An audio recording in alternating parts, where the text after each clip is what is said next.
Hello. Whew. I just realized I didn't change my title thingy before starting, like literally like the second before, so hopefully it has the right title on there now. Um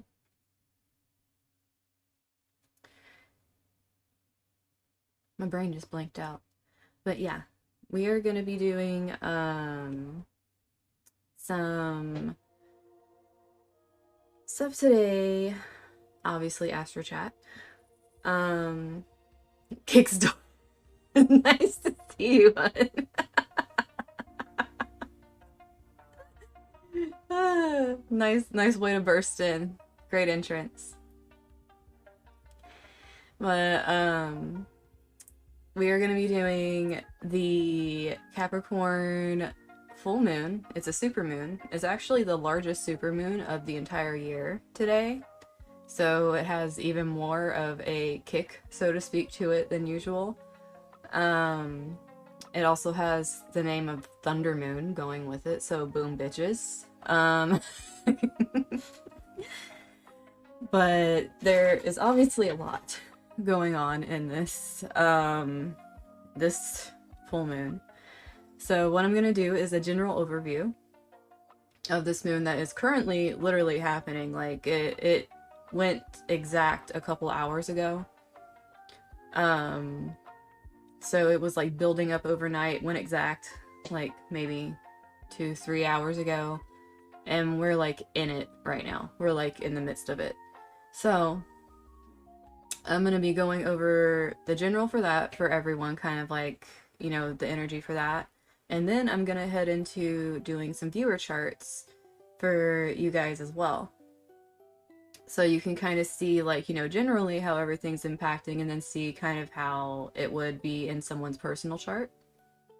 And if you don't know how to get your chart, this right here up here by my head, the astro.com, you can go in and just put in your information. It'll give you a free chart. So if you're kind of picking up on from what I'm saying how to read charts and stuff, you can kind of start putting it into understanding it a little more. If you want to put your stuff in and have your chart that you're looking at while I'm talking about stuff and you have questions, you can ask them, and I can answer them and stuff. But I do want to let you guys know I have about 3 hours because IRL stuff happened, and I have about 3 hours to do this with you guys today, which is plenty of time for me to tell you guys everything you need to know. I'll tell you all the important details. So, first off, I definitely want to start with the overview. I put this chart in Los Angeles. I'm not in Los Angeles, but I just stuck it there because why not? So the ascendant, depending on where you are, could be different, and it could be affecting you differently in different places of the world and whatnot. But in Los Angeles, this is kind of what they're sitting under exactly at the time of this. But still, the energy is there, and I can talk about it. So, to start with, a full moon happens when the moon and the sun are exactly opposite each other. And as you can see here, we have the sun up here at 2121, and then the moon at 2121, opposing each other, Cancer, Capricorn, opposing energies.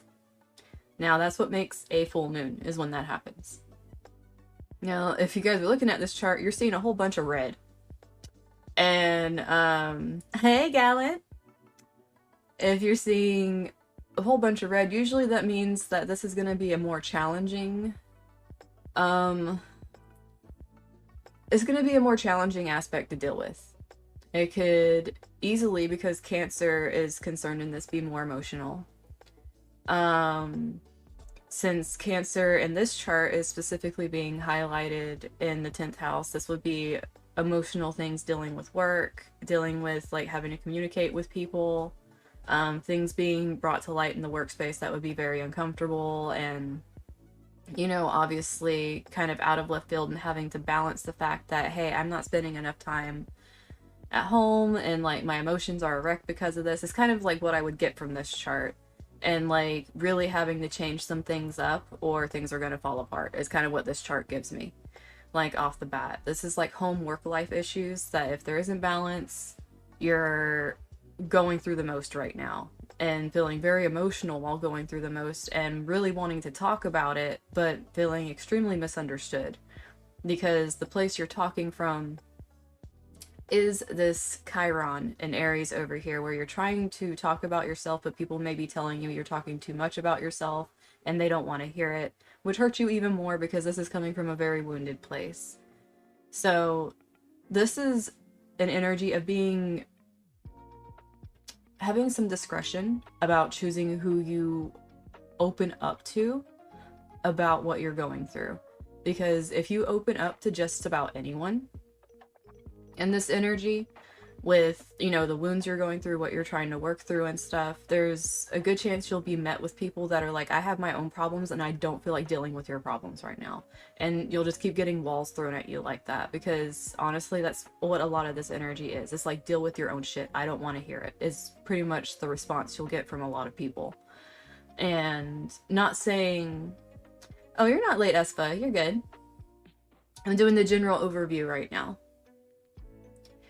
I'll announce when I'm doing the viewer charts. And Miss Himidare over here is gonna be having hers read first, and then Espa. If Kyo shows up sometime in between there, Kyo will get hers because she's been waiting on hers for weeks. And then we're gonna be doing Aya too, if there's still some time. Because like I said, I only have until a specific time today, so. But like I was saying, this whole energy right here is a lot about knowing who you can talk to. And the thing is, we're really going to want to talk to people because Venus is still in Gemini. We're wanting to communicate with people, or at least find the people that we can communicate, like who in our relationships, who in our friendships, can we actually discuss things with without feeling like we're being shut down? Because having this, like, there's a lot of challenging aspects, I'm not going to lie, to this moon. A lot of challenge, because these longer red lines are oppositions, which means there needs to be a balance struck, which makes sense coming between, like, depending on where this is in your chart. In this chart, it's in home and work. So there's a lot of things here that could be things getting stirred up, conversations being had because there's no balance between home and work life. And, like, what you deem important. Like, is your job more important than your family? Like, that kind of discussion happening here. Yeah, I should make Gallant VIP too, cause Gallant, you always over here. I should make you VIP also. I'll do that too. Like after the stream, I'll make you a VIP Gallant. But so this whole thing right here is basically screaming like, we need balance, we need communication, we need balance, we need communication, and at the same time, it's like there's a lot of secrets and stuff down here that some people just aren't talking about. So even though communication's needed, the balance of talking about what's really buried under the surface is the problem. It's not like the shallow, like, you know, I'm upset about this. It's more of like the deep-rooted like issues as to why this keeps coming out. Why do I feel insecure that, you know, my significant other is working and, you know, I'm at home? Like, because, you know, there's a lot of reasons why we can feel a lot of insecurities pop up if we haven't looked inwards and seen what's going on with ourselves. And this is also kind of screaming for looking inwards towards your soul, because the fourth house is in, you know, just, you know, the actual chart itself, naturally ruled by Cancer and the moon. So it's our emotions, it's our roots.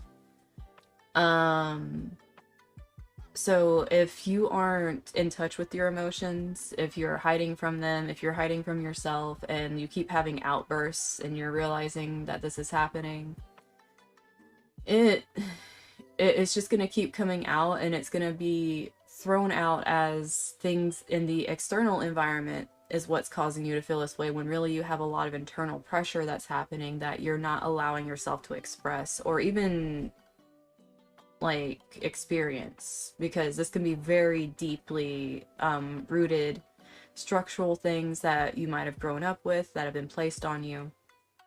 These are things that could have been learned from friends in society, learned from family, that you just internalized, and you're having to look at them and it scares you, and it's like, well, I'd rather just project it somewhere else. And that's where a lot of this tension can come from here, and why there's this call for balance that's needed. But when trying to find people to talk to, the Venus and Gemini energy is trying to help us find people, help us connect to people that are open-minded. That's what this is doing here. And in doing this, what we are kind of reaching slowly is, because, you know, Saturn being in Aquarius over here is all about like breaking down structure, going into these internalized ideas and starting to like rip them apart and understand like what we don't need, what is actually our individuality versus like what society needs, and you know how society's a burning fireball that's erupting and doesn't make any sense anymore. So it's like finding people that understand that, but also that aren't delusional, because that can happen over here with this Neptune, okay? Because that's a challenge here. You can find people very easily with this trine here, because there's a lot of opportunity and flow that comes with trines. It makes it very easy to find people that are in this mindset. But it's a challenge because when you're finding these people, some of these people are a little delusional. And this is where the discernment comes in, because having Neptune in here in this health house, it's almost like, you know, it's creating another trine where there's this flow of like conversations that happen very quickly to make you feel like you can connect to people very quickly. And then it's like you don't realize that the stuff you've been talking about, like maybe some of these people are a little delusional. And it kind of comes out the hard way, because all of a sudden some things are getting ripped out from under you, because like this right here, it could easily be like, let me just give an example. This could easily be like someone meeting somebody, right? Because this is sitting in the romance house, like the new romance. You just start dating somebody. You feel like you connected to them. They really, you can talk to them super easy about so much stuff. You feel like your emotions can just flow out, and it's like insane, the connection, right? It almost feels like a dream. But then out of nowhere, for some reason, the more you learn about this person, you're like, this person seems a little unstable, because you start getting in deeper with stuff. And then when you try to talk to them about something that is a little more realistic, as opposed to this dreamy energy over here where everything's exciting to talk about, and you start talking about things that are more practical, the challenges pop up. And then all of a sudden you start seeing the red flags. Like this makes me think red flag of like when you try to talk about something practical and the emotions flare up. The emotions that come up from talking about something practical really turn into this huge fiery war type energy where it's like, okay, that is not what I was going for. I did not realize this, because like I said, these create very easy flowing opportunities to meet people, but you have to be discerning, because emotions are very high right now with this. And the reason these emotions are high is because it's trying to teach you to listen to yourself instead of ignoring yourself. If something feels wrong, that means listen to the fact that it feels wrong, instead of going, I'm going to ignore the 50 red flags in front of my face. That's what this energy is. And if you have been up to this point ignoring the 50 red flags in front of your face the whole time that Venus has been in Gemini, because you've been meeting a bunch of fun people and they seem really cool, and maybe even gotten into a relationship, and you know, we're starting to get a little closer to Venus being out of Gemini. It's going to move into Cancer, and you're going to start seeing some emotional sides to these people that you didn't see when they were in the fun, flirty kind of energy. Don't ignore the flags. If you are seeing flags, open your eyeballs and pay attention. I mean, yes, we are all human. We probably all have red flags to somebody on some extent. I'm pretty sure I'm a red flag to some people. But at the same time, you got to know what's healthy for you. Like, what is a red flag that is in your jurisdiction, I guess, so to speak? Because obviously, none of us are perfect.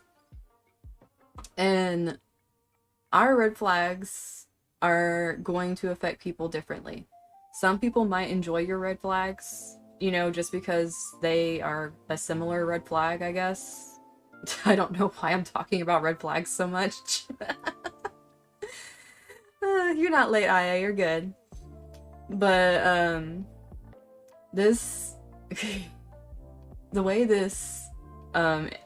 maybe it's because this chart looks like a red flag. Now that I'm kind of looking at it, it does kind of give off the... Oh god. Oh, maybe that's why I'm saying red flag so much. The energy of this chart is red flag. Yeah, literal red flag chart. I'm sitting here, why do I keep feeling like everything's a red flag? But, yes, this is... Okay, so it's red flag energy, basically. This Capricorn moon is throwing at us, where are we seeing red flags in our life? And yeah, I know, I've eventually, it's just like the other chart that was a Gotham chart that literally got me the other night, like literal flags in one. Yes, exactly. So all this energy, and the thing is, the red flag, where the flag is actually pointing, is at ourselves, because Aries is energy of the self, and it's our own wounds. And it's also pointing at this Jupiter energy, which is very expansive and very huge, and eventually will go retrograde soon. So whatever is being picked up here and not put down that is a red flag, like if you're not putting down a red flag that you know is not healthy for you, then what's going to happen is when Jupiter goes retrograde, it's going to be like, okay, all these red flags you decided to carry around with you, we're going to pick them all up and carry them back with us, so you have plenty of time to think about it as we're going back through all this before it goes direct again sometime in October, I think. But you're going to be thinking about any red flags that you decided to carry around with you and not, like, drop like a hot potato. You're going to have plenty of time to be thinking about that while Jupiter's in retrograde. And that's not to say that you can't still drop them while Jupiter is retrograde. Like, more than likely, it's probably what's going to happen is you're going to be met with a lot of experiences while Jupiter goes retrograde, like, back to back that go, okay, like, no, I'm done. Like, and that'll just help you drop things easier. Whether that's dealing with, like, toxic family members or dealing with toxic work environments, new friends, or a new relationship you got into that turned out it was a hot mess. It's like, it's gonna help you have the strength to go, hey, nah, this ain't for me. And it's gonna give you that push you need to be able to move forward with it and, like, move out of it as opposed to staying stuck in it. Now, there's some inconjuncts here that I want to talk about. There's an inconjunct between, and for those of you that don't know inconjuncts, there are these green lines here on the chart, and the way I like to describe them is like those toys that, like, say you put them on your finger, and it's like you try to pull them apart and you can't get it off. Like, it gets tighter and tighter, like you can't pull it off, but if you push it together it'll pop off, kind of thing. So it's like that tension of, like, back and forth kind of tension.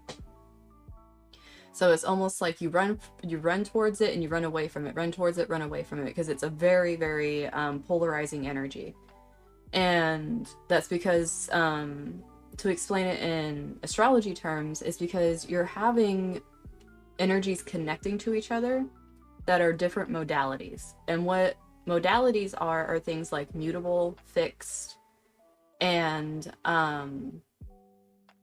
cardinal, which Aquarius energy is fixed energy, and Cancer energy is cardinal energy. And there's an inconjunct going between the Sun and Saturn right now at the time of this full moon. Now, that means these modalities kind of are like, why are we dealing with each other? This feels weird. And hey, Ruby. So the Sun in Cancer is wanting to shine light on emotions that usually in... Oh, it is 222. Nice. So yeah, and this moon, the full moon's happening at 2121. So yeah, there's that for some more numbers. But yeah, so the Sun in Cancer is basically like, you know, our heart saying, hey, I want to express emotions. If, you know, we're not expressing the emotions, what's happening is the heart is wanting to lash out in emotions because the ego is trying to protect it. That's what the Sun's doing here. Now, having an inconjunct coming over here to the Saturn in Aquarius, where I was saying is all about like this, because it's retrograde right now. Saturn's currently in retrograde, which means a lot of this is very internalized. We're like looking inwards towards ourselves, like what structures, what beliefs don't align with our identity, what are we breaking down? And the thing is, having this inconjunct here is like we're being pulled towards wanting to express these things, and it makes us emotional.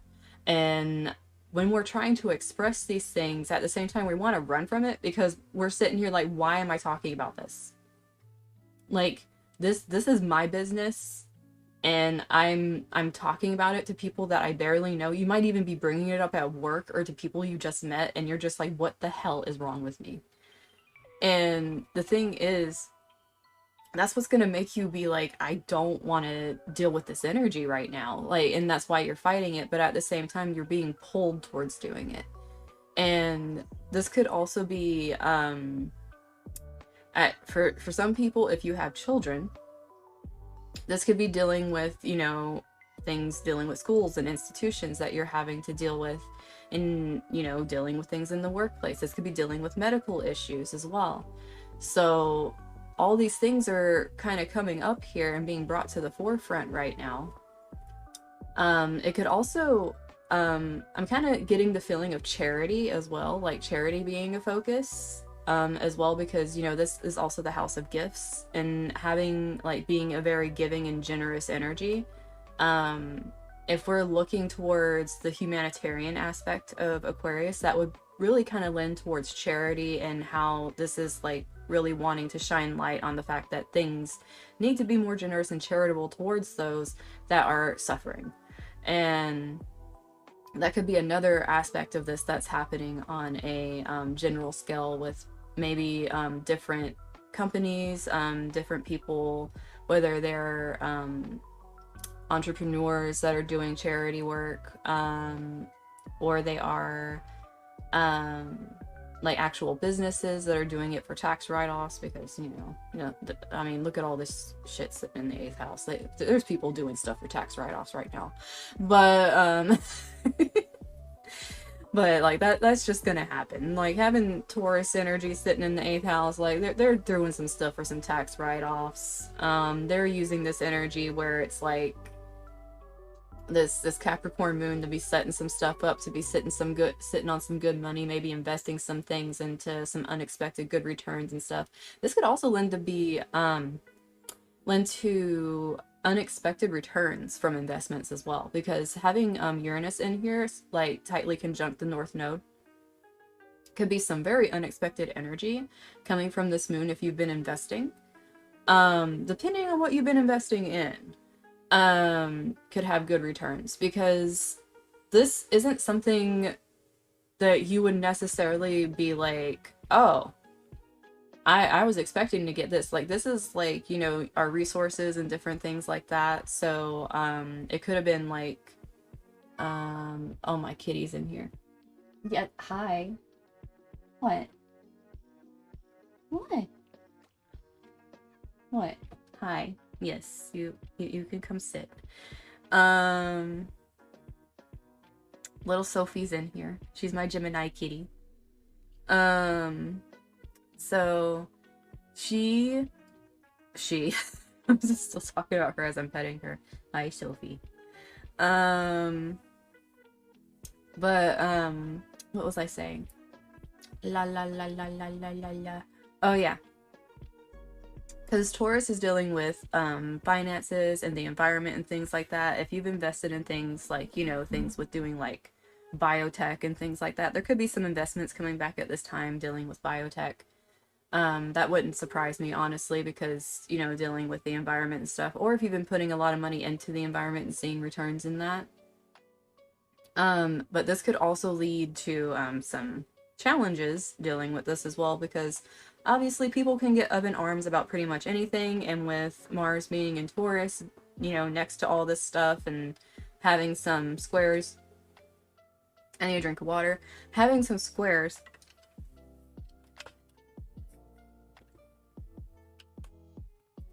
Okay. Having some squares. So it can make these challenges where it's like, you know, expressing these things. And the thing that makes it awkward, because, you know, squares deal with orbs. They don't necessarily deal with the sign, because people can be like, oh, but it's in like an earth sign. Why is it squaring? It deals with the orb of it. And this right here with Pluto is actually in a square with Pluto. Mars is right now, even though they're both in earth energy, because of the orb that they have, the 8-degree orb.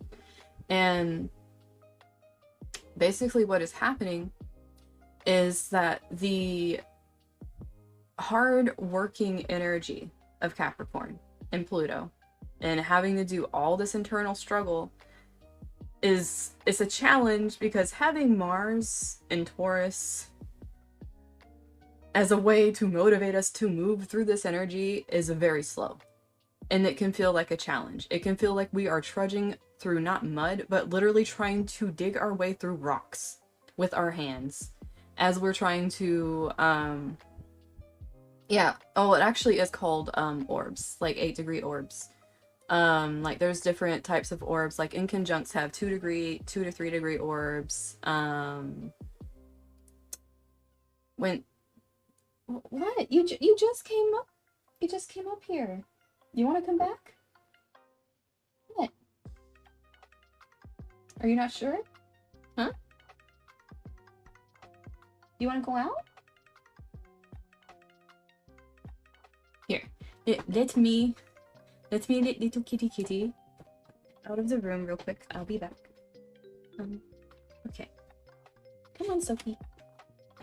Sophie. Whoop.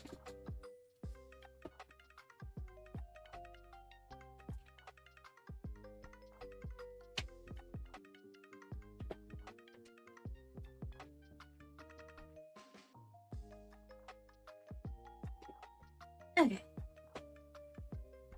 Boom, boom, boom. Scoots, scoots.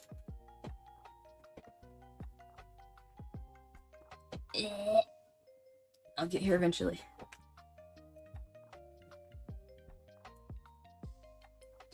Okay.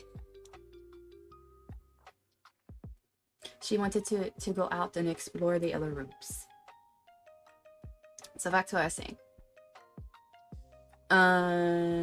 Yeah, it's gonna feel like we're digging through rocks right now in order to get through this stuff. And the thing is, going back to a more emotional, personal level as opposed to an investment level, which, you know, investing in your own personal growth and your mental health is very important and a very good investment as well. Not just monetary, but it can lead you to like being more financially secure if you're mentally more secure, just because you're able to think better with your own resources. But this whole thing right here is basically saying like it might feel like a big struggle right now, especially with everything else we have already going on, where it's hard for us to find the correct people to talk to about this, which could actually, if some of you are in therapy, it could be kind of hard this week having breakthroughs as opposed to maybe previous weeks, like around when we had the Cancer new moon and things were flowing more easily. This is more like you're hitting your face up against a boulder. And don't get down on yourselves if you feel like you're hitting a wall right now, because this will pass. This energy will, you know, move along. It'll start scooting its way throughout the week and allow for a more open dialogue type energy. It'll get lighter. So like right now, if you feel like you're having trouble with breakthroughs and stuff, allow yourself to rest. Focus more on what you can do for yourself physically, because this is very kind of physical energy with how this is like pulling the Taurus and the Capricorn and the Aries energy and like throwing it around like this. It's going to make it really hard on our emotions if we're not doing something that is either good for our how can I say this? It doesn't have to necessarily be physical activity. It can be like routine that we're setting up to help ourselves. And if you feel like you have a routine that you've been doing really good at, and for some reason you feel like you're sliding a little bit, be kinder to yourself, because this energy is very heavy. It can make you very tired. It can make you very drained. Try to do things that help bring out the spark and make you feel motivated to want to create in this energy, as opposed to pushing things down and burying it, because that can be very easy in this energy. Also, another thing that I want to say is there is this thing. I know Neptune is like, you know, causing some mayhem up over here, but it does have this energy of creating opportunity between us being able to go a little deeper into our subconscious here, because Neptune is the subconscious. As much as it's like about escapism and like all these other things. Oh, thank you for the follow. I appreciate it.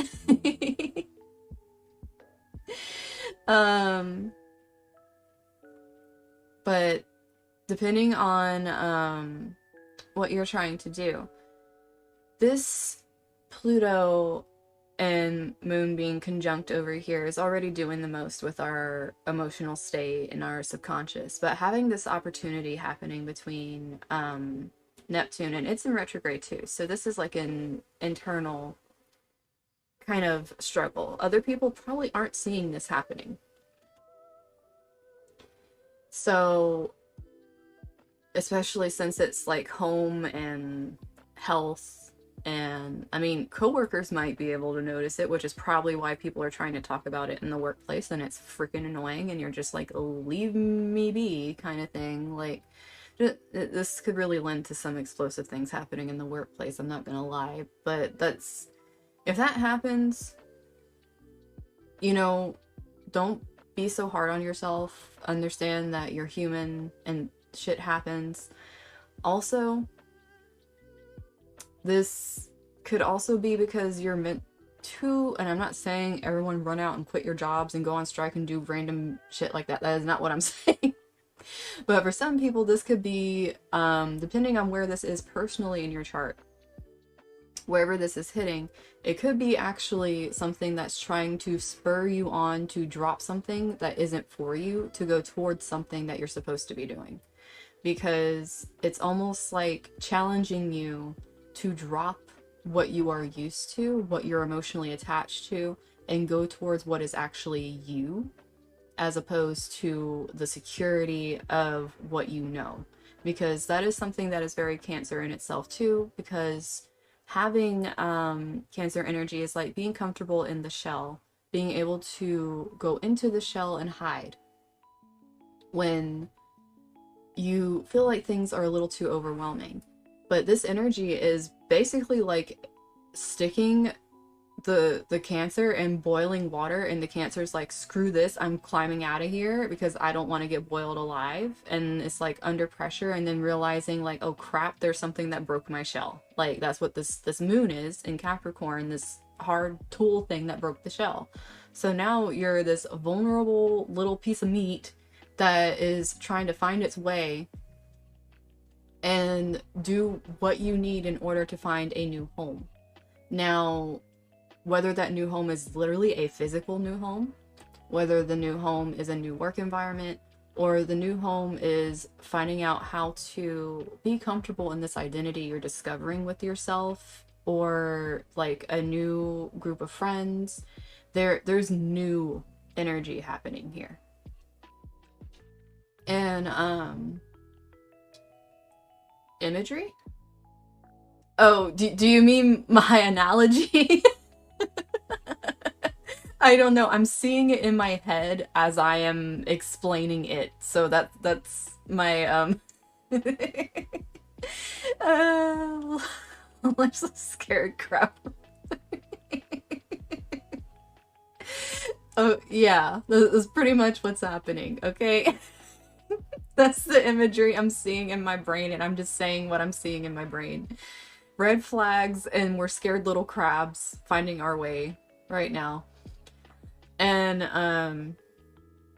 the thing is, like I was saying, some people are going to be delusional in this energy. They are not going to realize they are missing their shells, and if you're practical and you point it out while they're doing stupid stuff, they might just not... You're going to see some true colors. And that's what I mean by red flags. If you see true colors, don't try to make excuses for people. This energy is all about you're seeing people for who they are. Like, if you haven't seen it before, you're going to see it now. Don't make excuses for them. Now, you can decide, like, what kind of relationship you want with them. You can decide, okay, I'm fine with being an acquaintance with this person, talking every now and then, but I am not sharing any more of my personal, like, information with them because, you know, I don't feel comfortable. Or it can be, I'm completely cutting this person out. I am not dealing with this at all. It is bye-bye. Or it could be like, you know, I really love this person and I need to set boundaries as to what I'm comfortable with this person because I want to keep them in my life and I want to see if they respect it. It's like, it's a lot about knowing what level in your relationships you are comfortable with and setting those boundaries, whether it's work, family, friends, romantic, whatever the hell it could be. Even pets, like 6 houses pets, our domestic animals and stuff. So I mean, our pets could be acting a little weird right now, dealing with this. I mean, my kitty was in here just yelling, so why not? But they could be acting a little off, maybe, you know, a little odder than usual. Maybe some of them might need to be taken to the vet, you know. You never know. But, you know, just pay attention to things right now. This is all about being vigilant. If I was to give this energy anything, it would be being vigilant and keeping your eyes open and being discerning, because it's literally a red flag. It's literally the chart of a red flag pointing to the right direction. Like the wind is blowing in that direction, which is to the east, right? It's pointing to the right, to the east.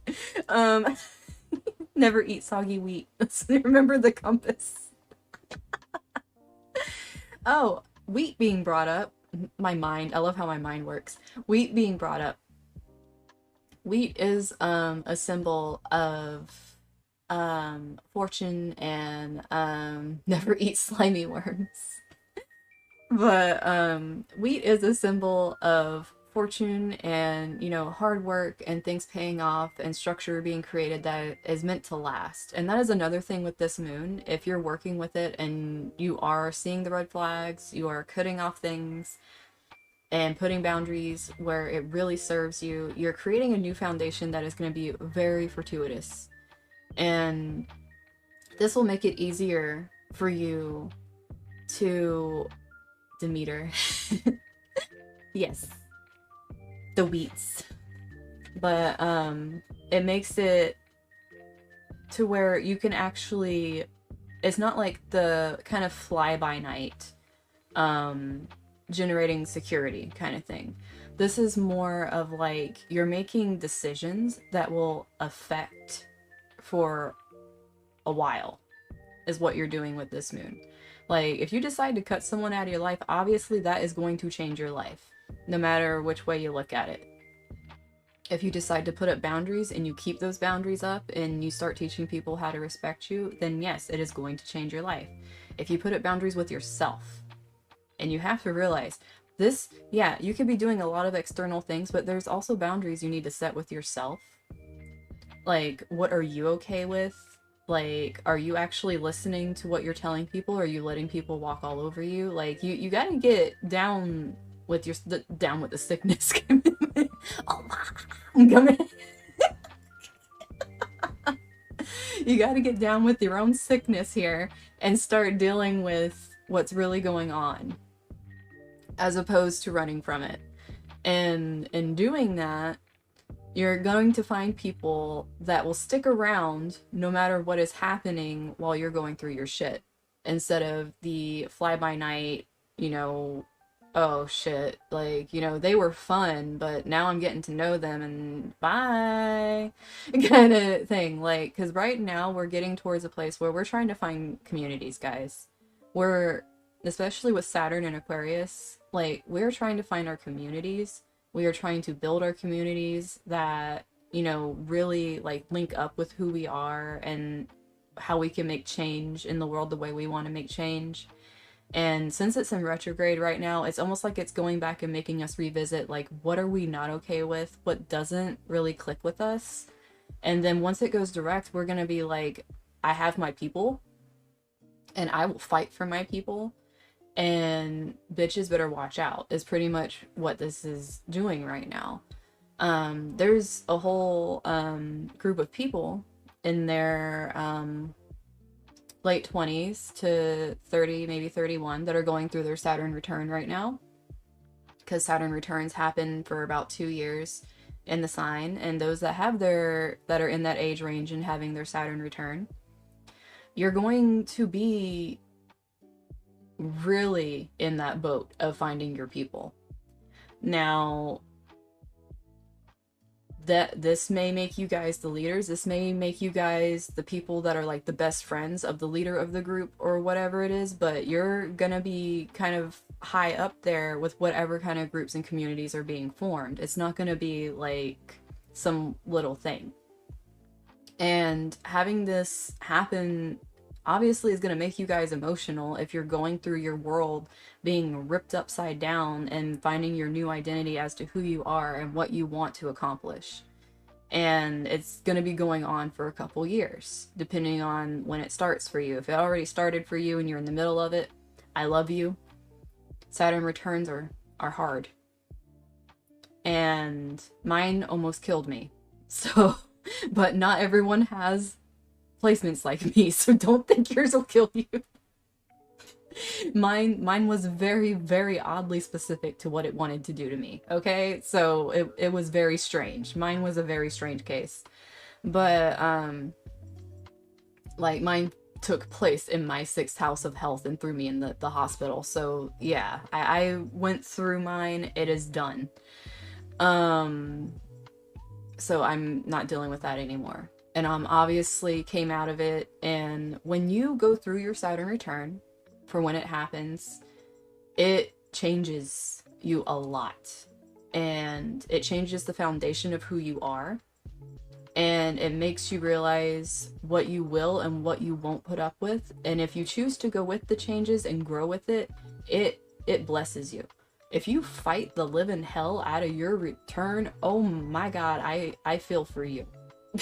I fucking feel for you. But yeah, that's just one of the things that can happen in returns and whatnots. But unless you guys have some questions for the general chart, we can start getting into the personal viewer charts now. So are there any questions before I move into the first viewer chart, which will be Miss Hime. Okay, so she has to go, so let's grab her chart up here real quick.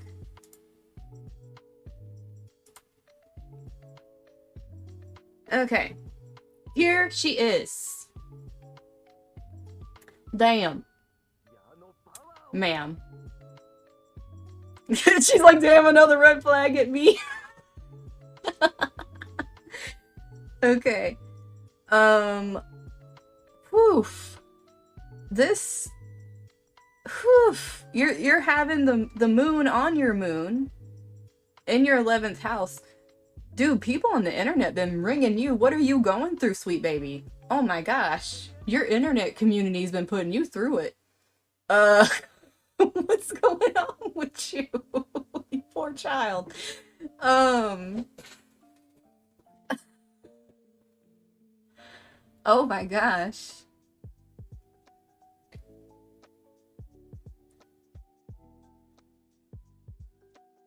Well, yeah, your real life too. Well, this is, hey. That's not what I mean. That's not what I mean. Like, we are your community, okay? We are real. I don't give flying flip what people say about the internet. People are just as important on the internet, if not more important, for our sanity. Because they are our family, and they help us. Yes, I am real. If anything, I could say I am real because I'm actually made after myself. If any VTuber can say they're real, it's me. Because I'm literally modeled after myself. But, this whole energy over here is, really giving me... Oof. God. Your 8th house is, like, under attack. What the... You poor thing.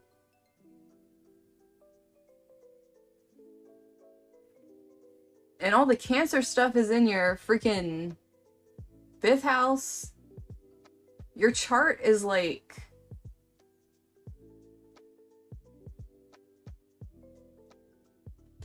Fade away. But, okay, so the transits are, like, chilling in your... Here, let's do it this way. We are gonna do this so you can see what's happening to your poor chart.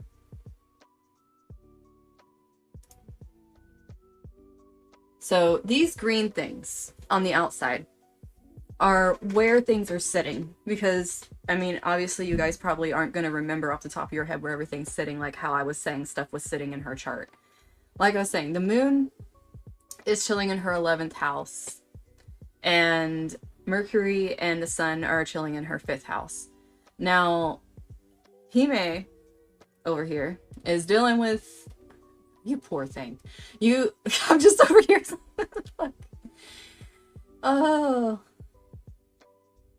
My gosh, and you're going through this... Oh, you're Saturn. You're very, very early Saturn, Aquarius, Saturn return. Oh, you poor thing. Oh, and you're in your... Everything I just said about going through things. You're going through the things. You're going through the things. Oh, my poor baby. Me, I am. You are. All the things I just randomly talked about, you're going through. Oh my god, and your sun's at 22 degrees. Oh my gosh, I understand 22. My ascendant's 22, 22, 22.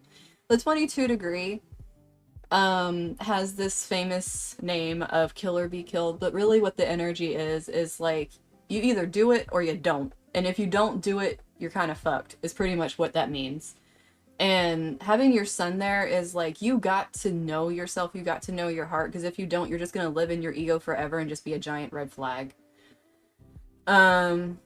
She's not gonna die. If anyone was to look at my chart, like that's the chart you look at and go, like, I had an actual astrologer, like, I'm an astrologer, but I had another astrologer read my chart and didn't want to read my chart because she actually saw me dying in my chart a couple times. But I lived through it, which freaked her out, so, like the thing she saw me dying, I actually lived through, so it freaked her out. You're not gonna die. Your stuff isn't, all my stuff was in this over here in this health house. Like I had a lot over here in my health house, and I had a lot in my 12th house of like subconscious and stuff that was doing a whole bunch of crap at the time that I was getting my chart read, and the transits were all sitting in there, which is why I was pretty much almost dead and then had to crawl back to life out of the hospital.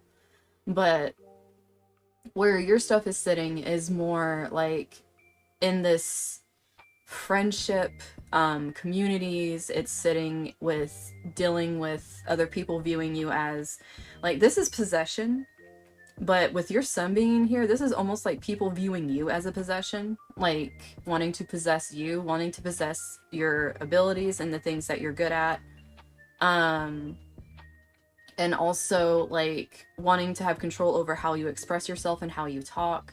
And the thing is, your Mercury being in Scorpio is like this, you want to have these deep conversations. You like having these taboo conversations.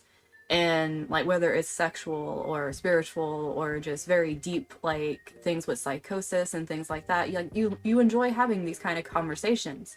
But at the same time, other people are gonna be like, but that isn't how I see you. Because, you know, your Libra moon over here, you're supposed to be pretty, and you're supposed to,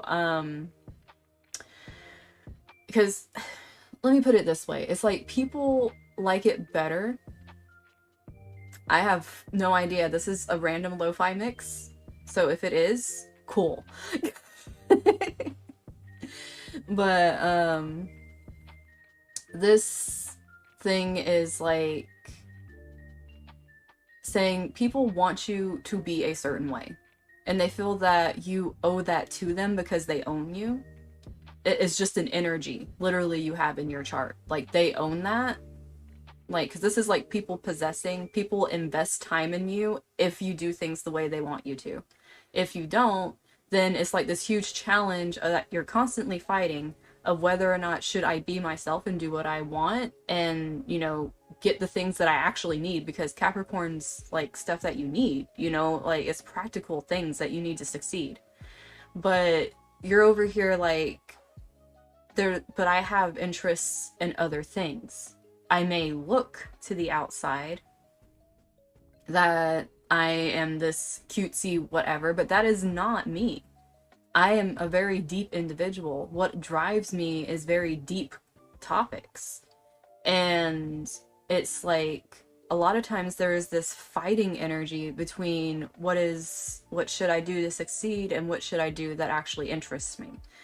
And even your Pluto is up here in your 9th house in Scorpio as well, which is saying, I love learning about some really freaky shit.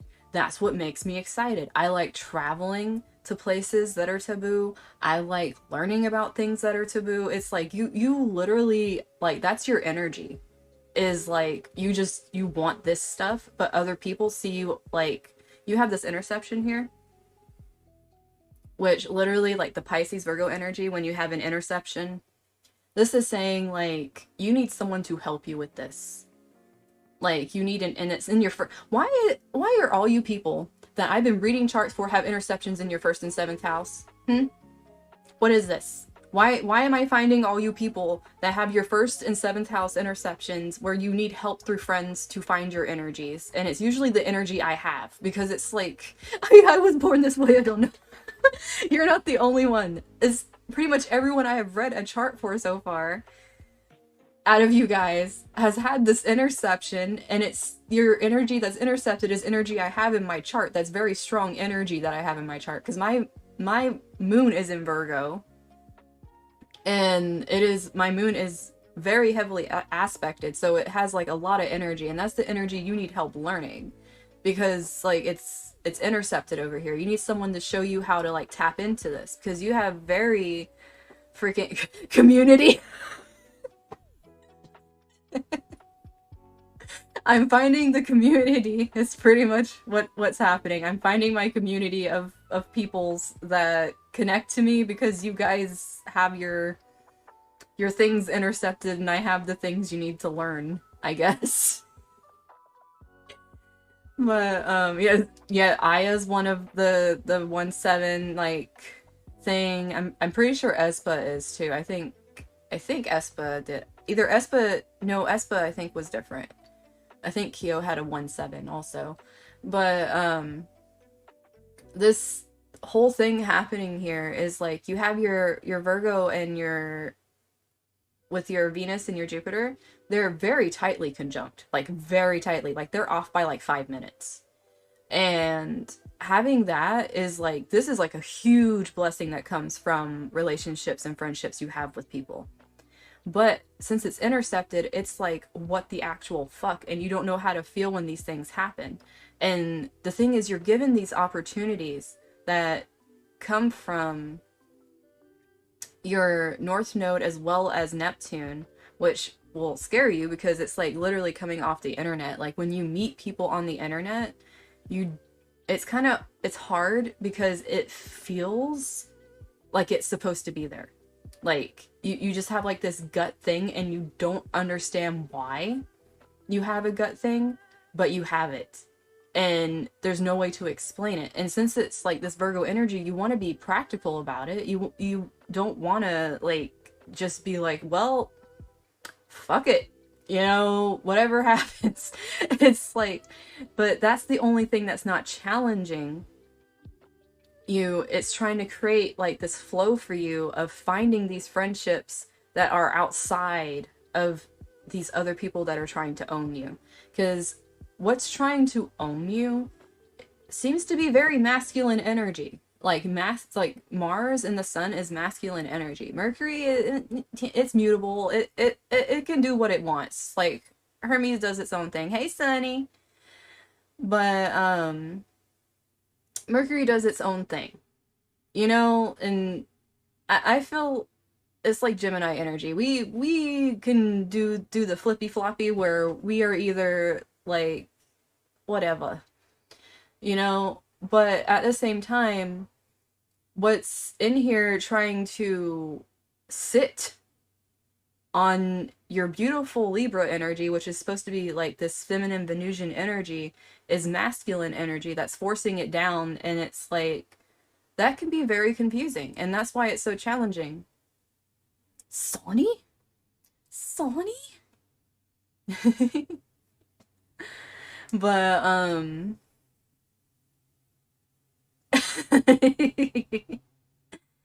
but this whole thing right here is like real. Yes, of course. Sunny is always real. You going through this right now is causing, you're literally having a 0-degree Aquarius Saturn. You are in your Saturn return, my sweet child. You are going to be going through the most here because you are in the midst of fighting this.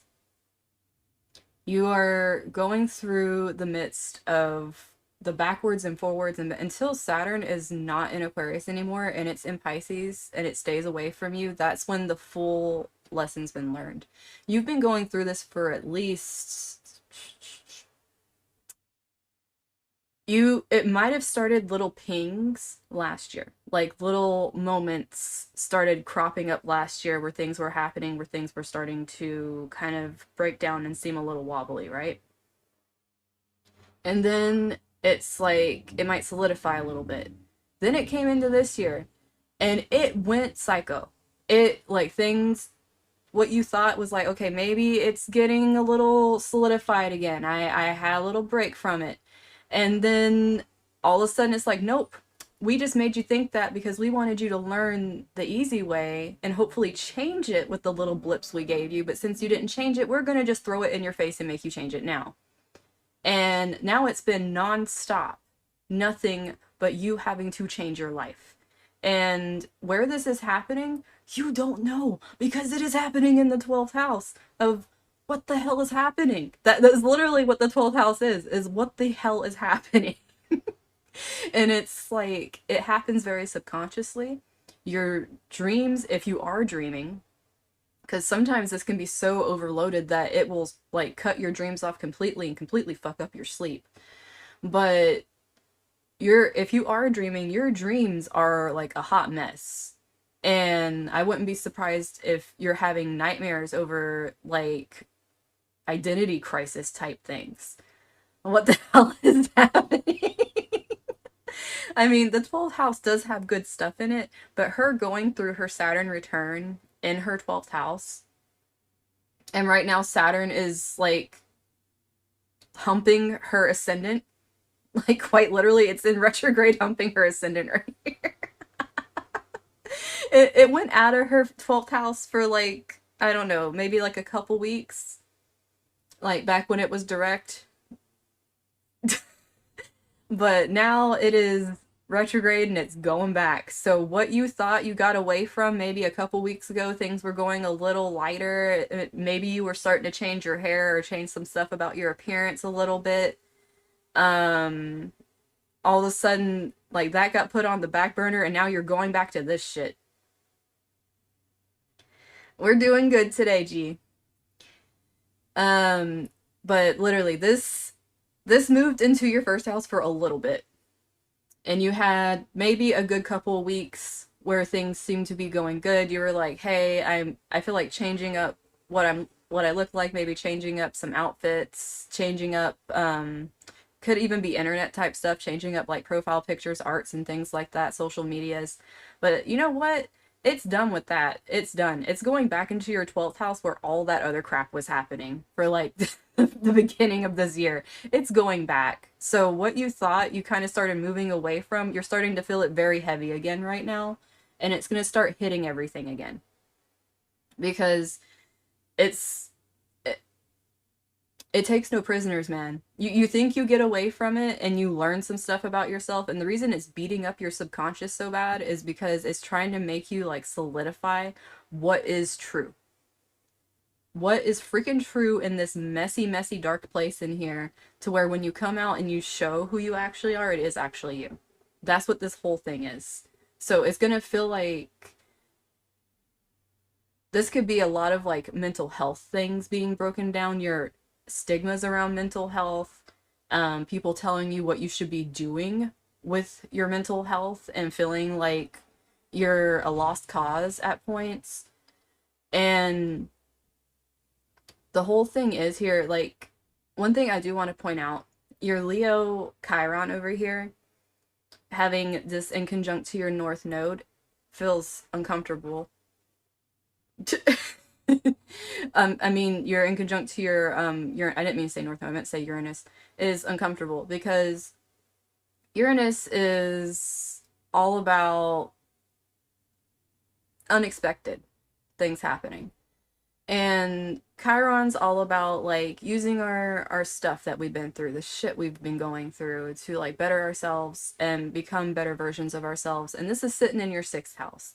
The only thing you have in your 6th house is your Chiron. So it's like, you know what directly impacts your health? You working through your bullshit. Which I know like really makes you happy right now, because having this in conjunct here and having an opposition and squares means that you like to run from this shit like it's no tomorrow and not deal with it. Because fuck this. I don't want to have to deal with working on my confidence. I don't want to have to deal with the things that come from me having to speak up and say my piece, because, you know, shit happens when I do that. People stop talking to me. People, like, think I'm a freaking basket case. People think that... People for some reason just disappear from my life for no one says anything. I just get ghosted. For what? Why? I was just trying to talk. All I did was talk and they're gone. And like for what?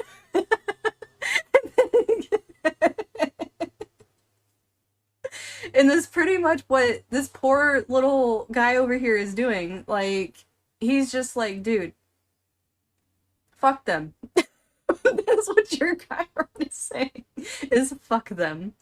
Fuck them hardcore, and not in a good way. Because this is like, especially at 8 degrees, because I do numerology as well. I don't just do astrology. I do numerology, tarot, astrology. I mean, yeah, all that kind of stuff. 8 in numerology is it cycles to a lot of things. I'm an 8 life path. It is a very difficult number, but it's also a very rewarding number. I will make some effort. If that effort is not noticed or acknowledged, I will say fuck that. That is definitely, yeah. I could definitely see why. I'm not gonna lie. Because to be honest, you having to dig this out and do anything with it is like digging out a very deep wound. And every time you're digging it out and trying to do something with it, and you're sharing it with people for one thing. Like, because when you dig it out, you share it with people, and these are secrets that you're sharing with people. And when you open yourself up and you start sharing it, and you're like, you know, I feel like I can trust this person and share this person, and then it gets thrown in your face, hell yeah, you're gonna be like, well, fuck you, I'm done. You know, and the thing is, sometimes those people ghost you before you can say I'm done, and that pisses you off even more, which is probably why you want to beat them to the punch and tell them to fuck off in the first place. But that's also a defense mechanism that throws away some of these good relationships that randomly come into your life, hun. You need to realize not all people are these people. The ones that literally come in and they're like trying to own you, like have some kind of like ownership over you in any kind of way, especially if it's very pushy and very masculine type energy, and trying to tell you what to do with your talents, with your gifts, with what you like to do, trying to tell you what you enjoy and what you should do as a female. Yeah, throw hands. Fuck them. That's not the way to go here. Like, that's what you're being challenged with. That's what you're having to fight, is people doing that to you and telling you how you should be. When in reality, it's like you're this very deep sensual person, and when you do that, that makes some people uncomfortable. Like, it really does, because you have a very deep sensual nature to you. And when you talk that way, some people might be like, hey, that isn't cool. That is very improper. That is not very ladylike. That is not very princess-like. Fuck off, dude. Like, I'm not PC.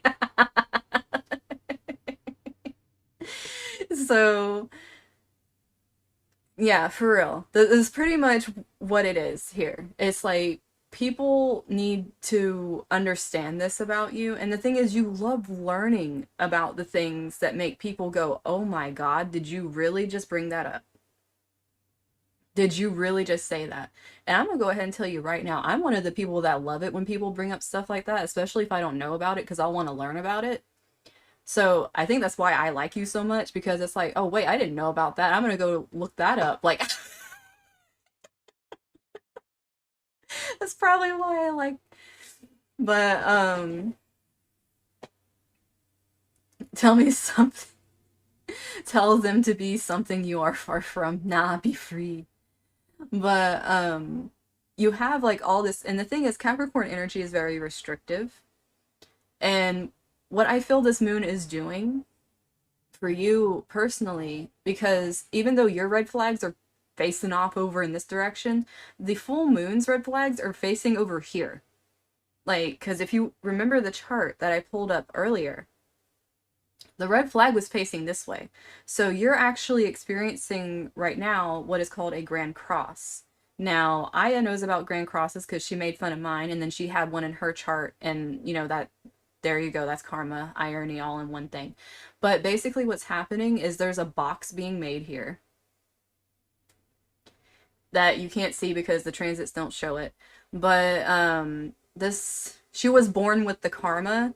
She was literally born with the karma of making fun of me, and then getting that in her chart when it got read. So that was actually kind of funny. But with the transits right now that Hime has, stop it. She doesn't natally. She wasn't born with a grand cross. But with the current transits, she has a grand cross, which means she has a big box, a big red box, and she has another X going here. So it's like XX and then in like boxes. She actually has multiple of them because she has different degrees bouncing around everywhere in here. So she actually has the grand cross stuff going on. And what She actually has the Grand Cross stuff happening, which is why this is not only is she going through Saturn return, she's going through Grand Cross moments, which I feel for you, hun, it is bullshit. T square, yes, exactly. Like Ruby said, Grand Cross is T squares galore, which T squares are what these things are right here. What I'm calling red flags are T squares, guys. That's what the astrology term for what you're seeing me point to constantly calling red flags, those are T squares. These things right here, when I went through my Saturn return, I also had multiple Grand Crosses. I still have multiple Grand Crosses because whee! Wait, there's no cursor on the, you don't see cursor? You don't see it pointing on the oh, sorry. I was on the wrong screen. I'm pointing, I have two monitors. I was pointing on the wrong screen. Don't mind me. I was pointing on the wrong screen. But I'm pointing on the screen in front of me instead of the screen to the side of me and like, yeah, okay. There we go, guys. But what's happening is like this right here that I've been saying is a red flag. That's a T square. And then what's happening with the transits down here, Scorpios, you already know. Yeah, Scorpios have been going through the most with this crap lately, believe me. Any fixed energy is going to be going through it right now. Because if you have Scorpio, Aquarius, Leo, and Aquarius placements, Scorpio, Taurus, Leo, Aquarius placements, the fixed signs, you guys are going to be going through a lot right now just because Saturn's in Aquarius. Especially those that have Saturn in Aquarius in your charts, you're having your Saturn return. But Saturn being in Aquarius, so what's in Aquarius? I have nothing but T-squares. Yeah, I call, like, I read Ruby's chart, and I call her chart the you can't sit with us chart because she has, like, one thing off by itself that does not want to be bothered. And I just call it the you can't sit with us chart. Like, I give everyone's charts names just because of what it looks like and it makes me laugh. But, oh, you gotta go. Okay, so I'll stop right here for you, hun. The next time we have an Astro chat, we'll pick some stuff up, but just know you don't be hard on yourself. Be kind to yourself, sweetheart. You're going through a lot right now, and I'll talk to you personally about some of your stuff because some of this is like this is a lot. It really is a lot, and I can feel for you, hun. I love you to pieces. Okay? But yeah, I'll talk to you private. But you have fun. Take care of yourself. Bye-bye. And, let me see. Espa was next. My lovely Espa is who we were gonna throw up here.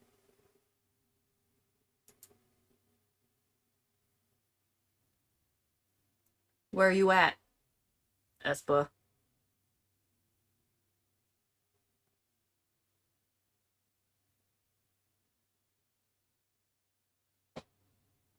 I know I got you on here somewhere.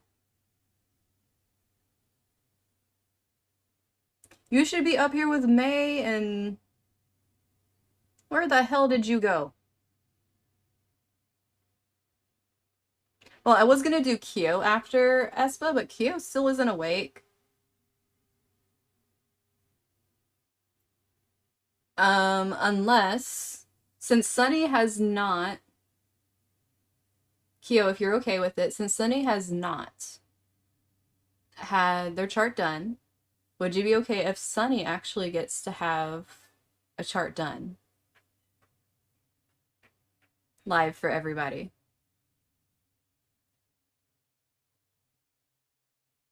And then I'll pick you up after.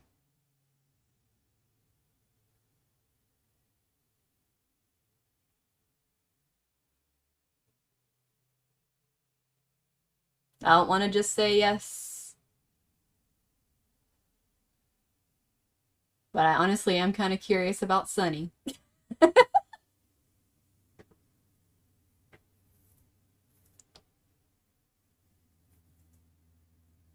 Heh. Aya's good. What about Espa? You good?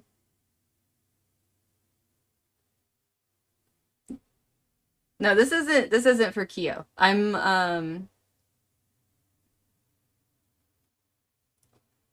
asking Espa because Espa was going to be up next. But if Sunny wants to go, then we can do a Sunny.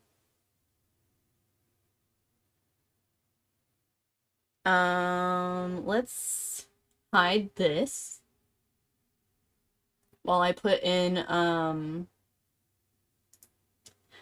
in Sunny's information. Sunny, just DM me your info so that way everyone doesn't need to know your info.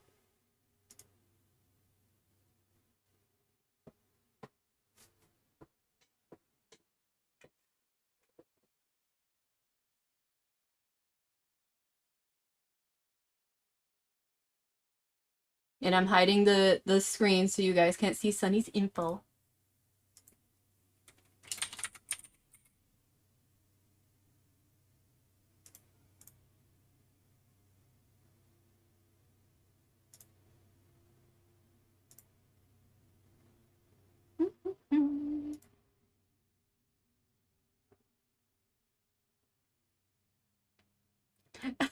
Optimus. Yeah, we don't want everyone seeing everyone's info. That's why I have it set up the way I do because, you know, your info can't get seen and I'm not gonna say too much to where people can figure out your info. Like I'll be careful about how I'm saying things, obviously. Like how I did with Hime.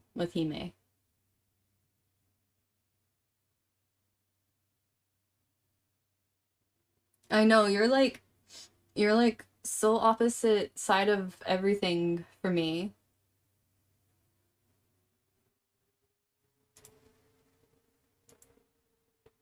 Okay.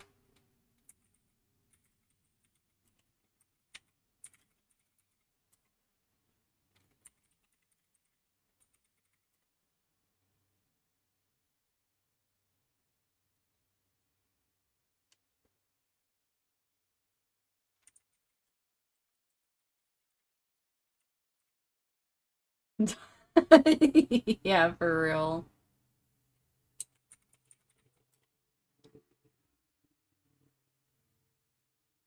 Yes, I think it is 9, right?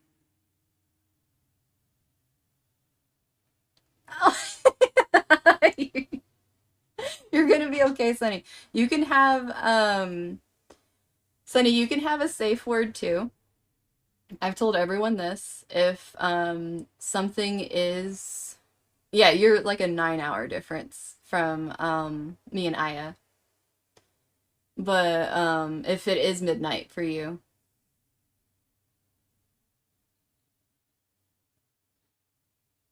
Quick maths.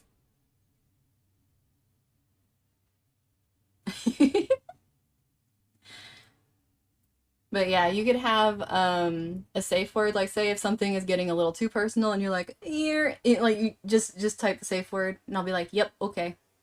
You know, because Hime told me she was open to whatever like I had to say. And I have read other people's charts that like, you know, privately that it's like, you know, sometimes it gets pretty deep and it's like, dude, that it's like that's why I won't read people's charts live unless they are present to tell me to stop because I don't want to intrude on certain things. Like it's different if it's in private and I'm just like, you know, telling you your stuff and everything. But live, I'd rather be forewarned ahead of time and like start getting things spammed at me like banana bread or something. Like and just be like, "Okay, we're stopping that."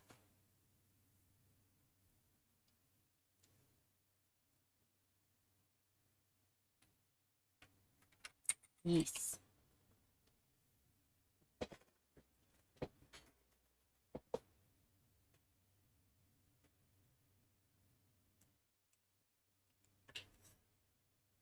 And the reason I need these infos is because it makes the complicated chart very accurate.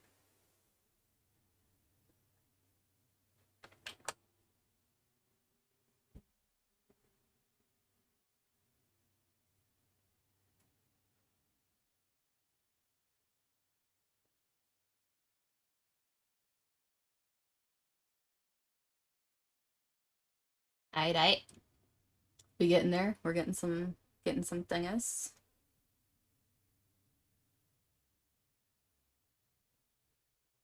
You littlin'. You littlin'. Prepare for I don't do that. Just because both you and Espa cried. Like don't do that to Sunny.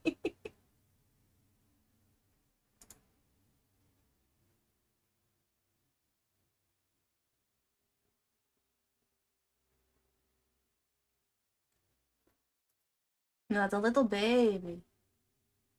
I hope you don't cry. Okay, Espa did cry. I did not know Aya cried because she hid it. Aya muted herself while she was crying, and I did not know. It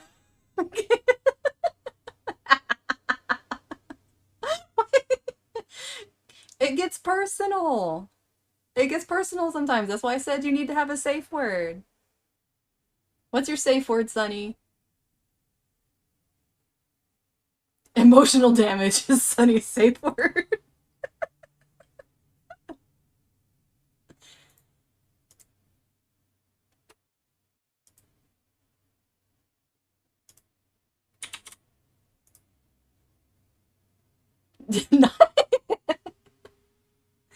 Well, Sunny needs to know that it is serious, that the safe word is necessary in case.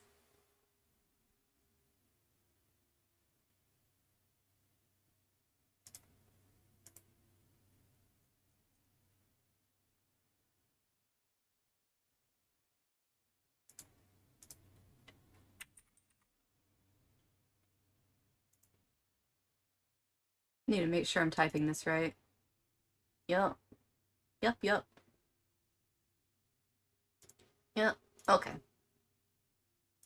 Let us go to Sunny's chart. Wata! Oh! Well, look at you! You're not a red flag, you're a blue flag!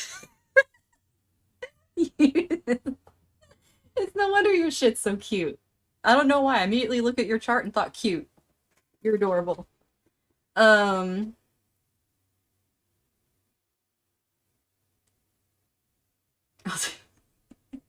don't feel negative.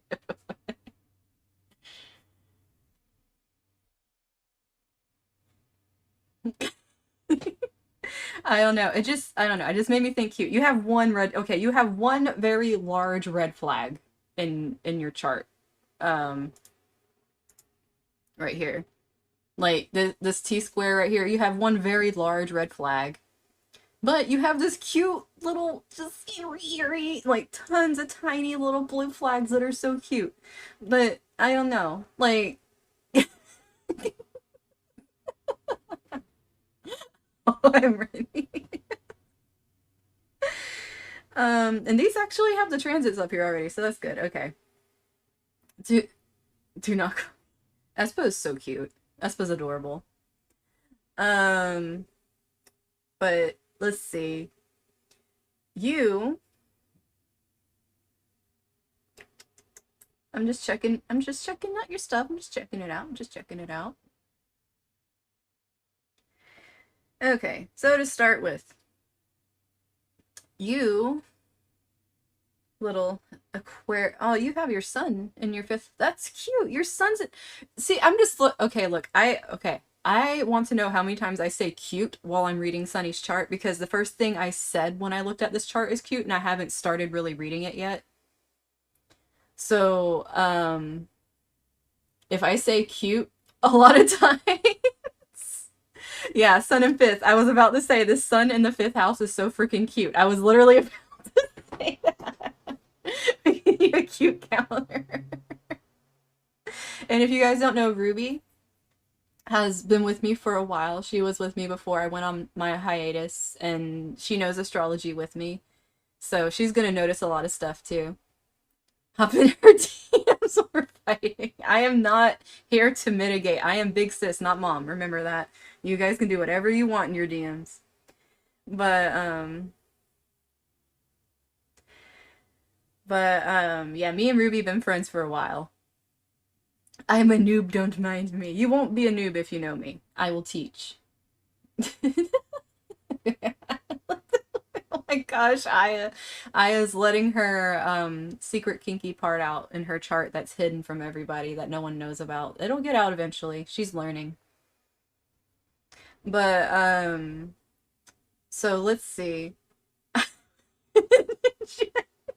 Your chart's too cute to be unhinged. It's so cute. Okay, wait, let me look at more stuff. Let me look. Let me see if there's something that's not cute in your chart. So we have the sun in the fifth house, and it's in Aquarius. 10 maybe. Which means, dude, you just make people so happy by being your freaking self. You're a gift. I love you, Sunny. You're a freaking gift. Just being you is a gift. It's so cute. And your little wound that you have, your Chiron wound in Capricorn, is like not feeling like you're good enough, which is like, you freaking sweetheart. You keep giving and giving and giving because you feel like you don't do enough, and that's your wound, and you keep trying to get better and better, when in reality it's like you are enough. Like, that's what you struggle with. This one big red flag you have. You feel like you're not enough, and you can't ever give enough. You don't deserve the things that are given to you. You don't deserve the compliments. You don't work hard enough to get these things that you get. When in reality you do. Accept it, damn it.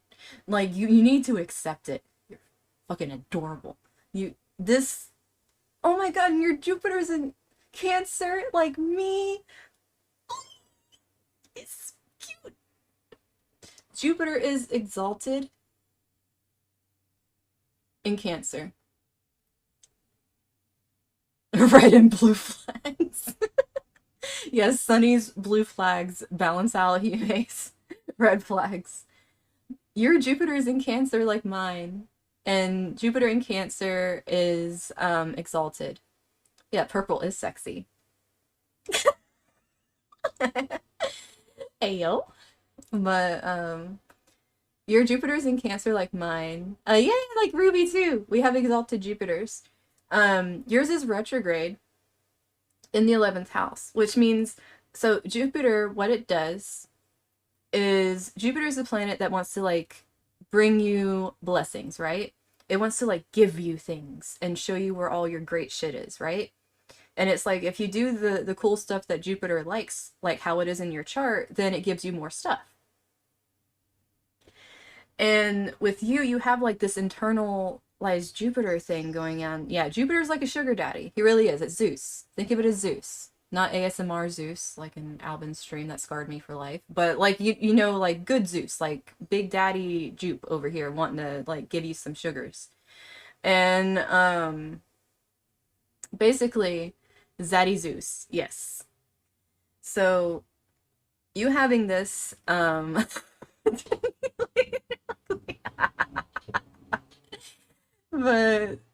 no, not that ASMR. I'm talking about when he played Hades and he mentioned Zeus ASMR banging people's wives and shit, and I said I would literally die, and not in a good way. That's what I'm talking about. That's not some good, I don't want that. But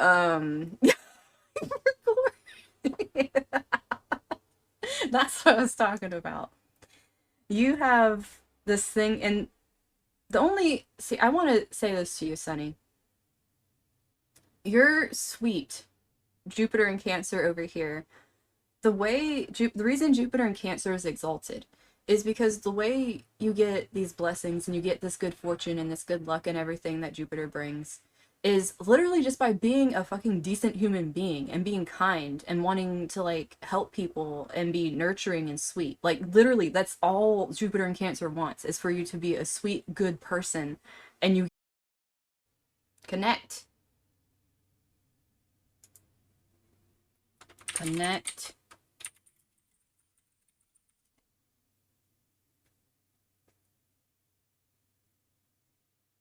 Okay, is it back? Is it back? Okay. Freaking Jeebus, dude.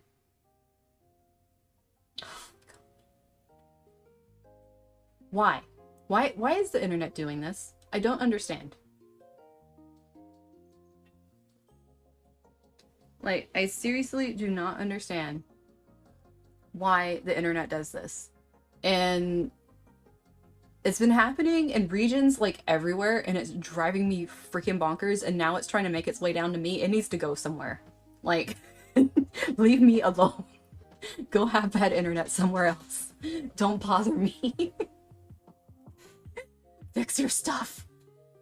But, my God. Anyways, back to what I was saying. With Sunny. The reason that Jupiter in Cancer is exalted is basically because when a planet's in a sign, it wants something from it. Like, it wants something. And if you do that something, then you get, you know... I'm having, like, really bad thunder. The kind that makes the ground shake, so I thought I just... No. There's something going on with the internet in regions, like you've seen like other streamers dealing with like internet issues. I think it's trying to travel here because I've been noticing it the past couple days, and it's like it needs to just get on, dude. Like it needs to leave. Like, don't stay. You're not welcome here. Because I was definitely noticing it yesterday before I started streaming. And then yeah, and Ruby is kind of sort of nearish my area too, so it's like, yeah, I don't know, maybe they're just doing like regional things in different areas of the world and not telling anybody because they don't want people to freak out about the internet going down, which I think it'd be better if they just told people, because you know, people that work and need the fucking internet, it'd be nice to know, just saying. But anyways,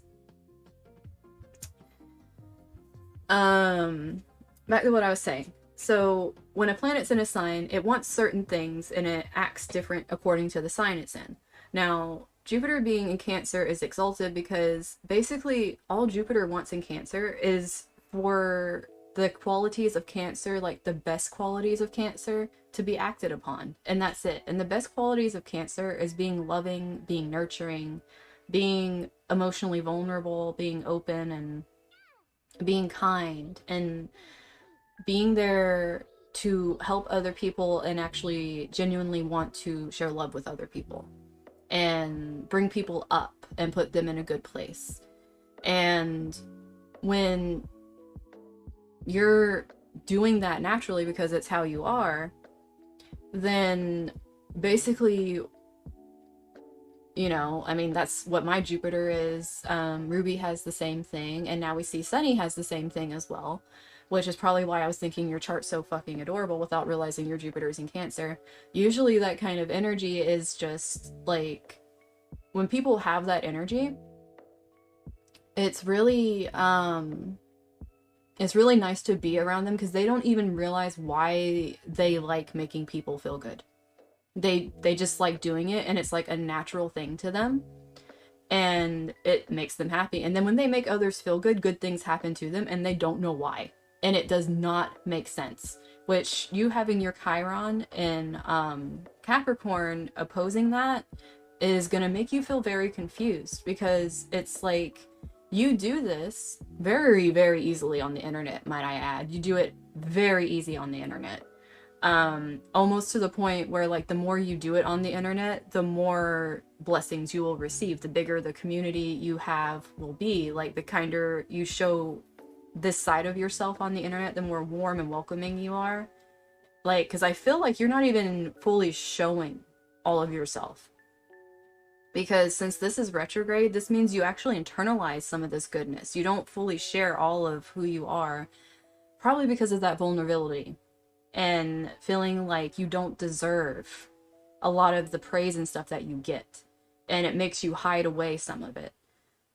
But it's not true.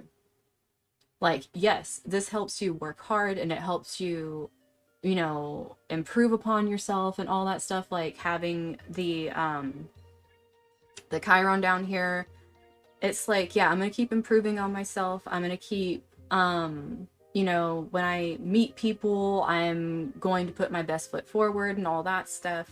But it's like having to balance it out with, you know, realizing your best foot forward doesn't have to be this like very well polished thing out here.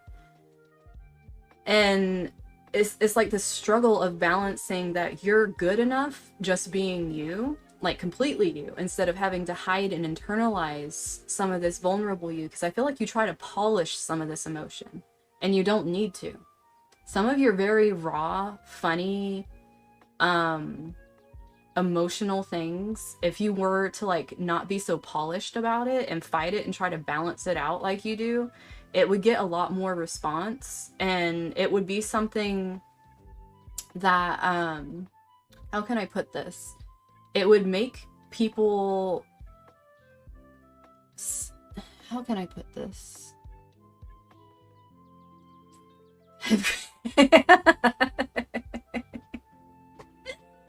It would make people, how can I put this? Because I'm looking at the 7 here, and the way 7 works is 7 is a very introverted energy.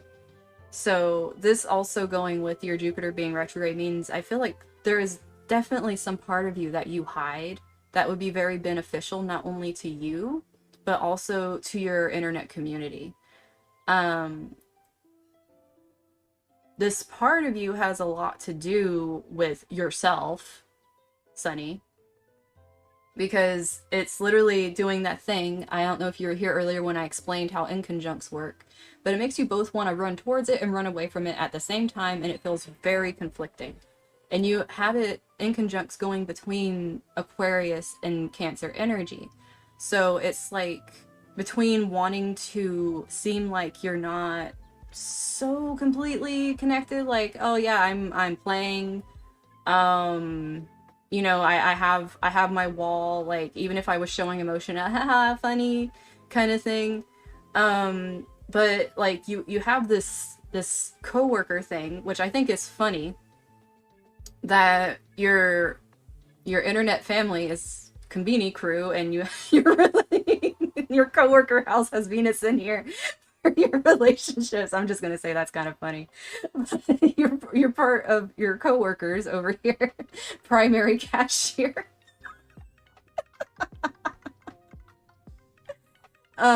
You having this over here and having your stellium going on over here too. You just have like this energy of just you're you, period. And it's really freaking cute. That's, yeah, it's your position. It's mine. Like, and it's really freaking cute because, you know, you stepped out and did that, and you realized that when you stepped out and you like accepted that role and you stuck it out there, did you see how much response you got on that post? Like, you know, let's just put this as an internet perspective for a moment, because right now we have transits moving through stuff, right? You made that post while, you know, we're having this full moon going on, stuff traveling through Cancer, right? Primary cashier. But if you notice, when you posted that on your media, that thing out of everything, because it was dealing with coworkers and work, even though it was like kind of like a meme thing, but it was dealing with like, you know, your close people and your identity and stuff, that actually got a lot of interaction. Which is the irony of everything. Like, and the thing is, it was a funny thing. And it was like you being open, and then like all these people giving you all these loving things, and you're being worried in the comments. Like, I really hope some of these people realize that this was from a stream and not like I actually got promoted at work because this is really sweet and overwhelming, like that kind of thing happening. Yeah, like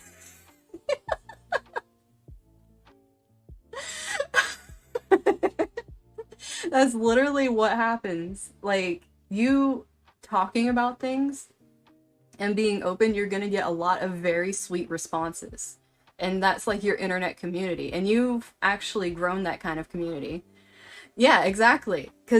And that's kind of how this energy works. Like, you literally played on your energy without knowing it because you don't really post stuff like that. You'll post like little clips of things, you might make jokes and stuff, but you don't post things about you.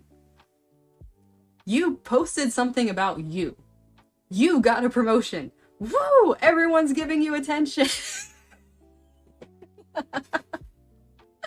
And it's like, that was your most popular thing, is something dealing with this over here. And it's like, how does that make sense? It's because literally it pulled all this energy from both your Venus and your Sun into your Jupiter and was like, woo, we're giving you attention for that. And the Sun was actually passing over and doing its full moon thing while this was happening too. So you randomly got like a little burst of what it feels like to kind of tap into a transit. It's pretty much what you did, is you tapped into a transit and you made a post that actually kind of lined up with your energy, and then that's what happens. That's the kind of things that happen in astrology charts.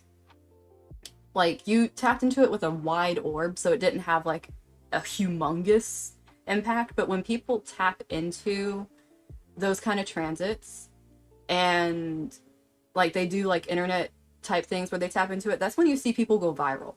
Like, if they do something that completely matches their energy and it's like they tap into it when it's exact and everything, that's when people go viral. So back again. Back. Hello? People.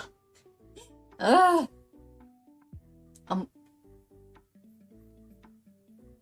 Oh.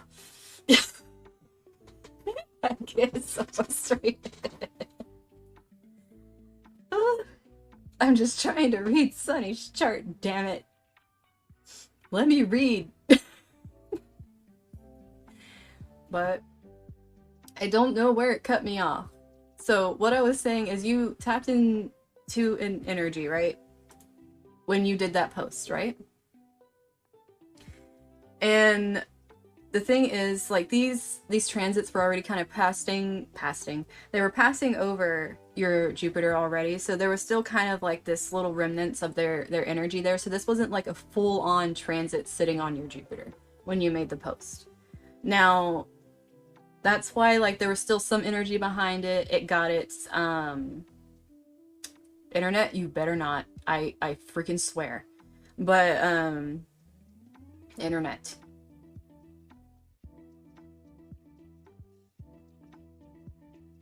I'm gonna lose it. I'm gonna lose my mind. Don't you do it. Are you guys still there? Did it do it again?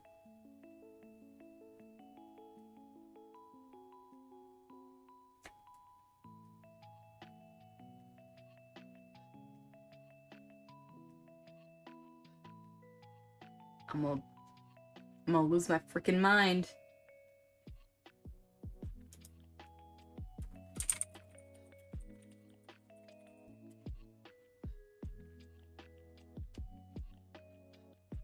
Tis more than unpog.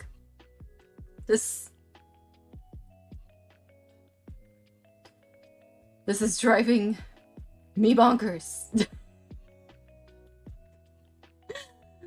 Oh my god. Dude. Fix yourself. Fix. Okay. Can you hear me, Sunny? As I'm trying again to try to explain this to you. These fuckers. Oh my god. Internet.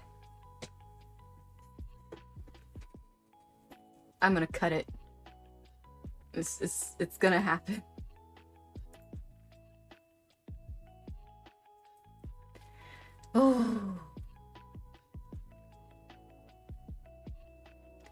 don't understand how this thing lets me play through these other games that have a whole lot more.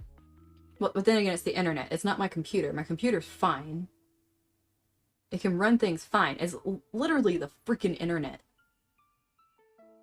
Because I could play all these heavy freaking games on my computer, but the internet's like, no. You can't just talk, though. Just talking is not okay. God. This is freaking ridiculous. Is it lagging that bad? Hi, guys. Is it really lagging, like, really, really bad? Is it lagging bad?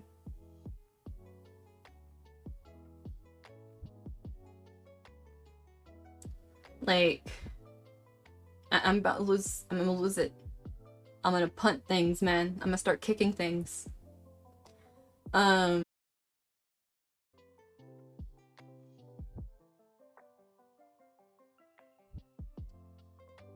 Again.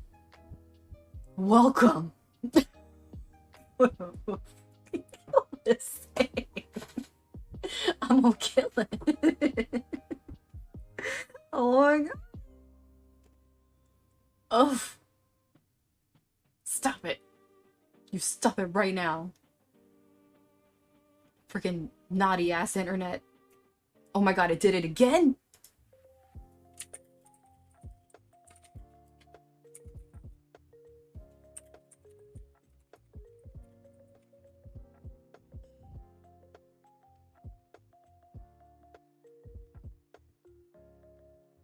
Am I gonna have to resort to getting a baby brother like Alvin did? Because if I do, I'm gonna be so pissed. I will get a baby brother for this fucking thing, I swear. Oh my god. I'm losing my mind. On my end, it keeps saying I'm disconnecting and reconnecting. But then you guys are saying it's fine. It's trying to make me actively lose my mind.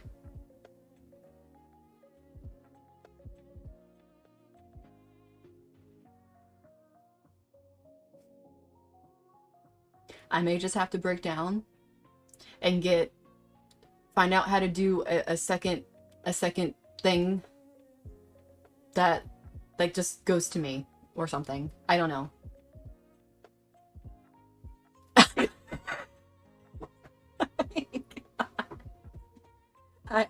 I don't know. I don't know how to do it though. Maybe I can ask him in a question, like a super or something. How the heck do you do this thing you did where you got a baby brother coon for your internet because it's attacking me? It's fucking bullshit. Oh my god. Oh my god. Okay. You're gonna try this again.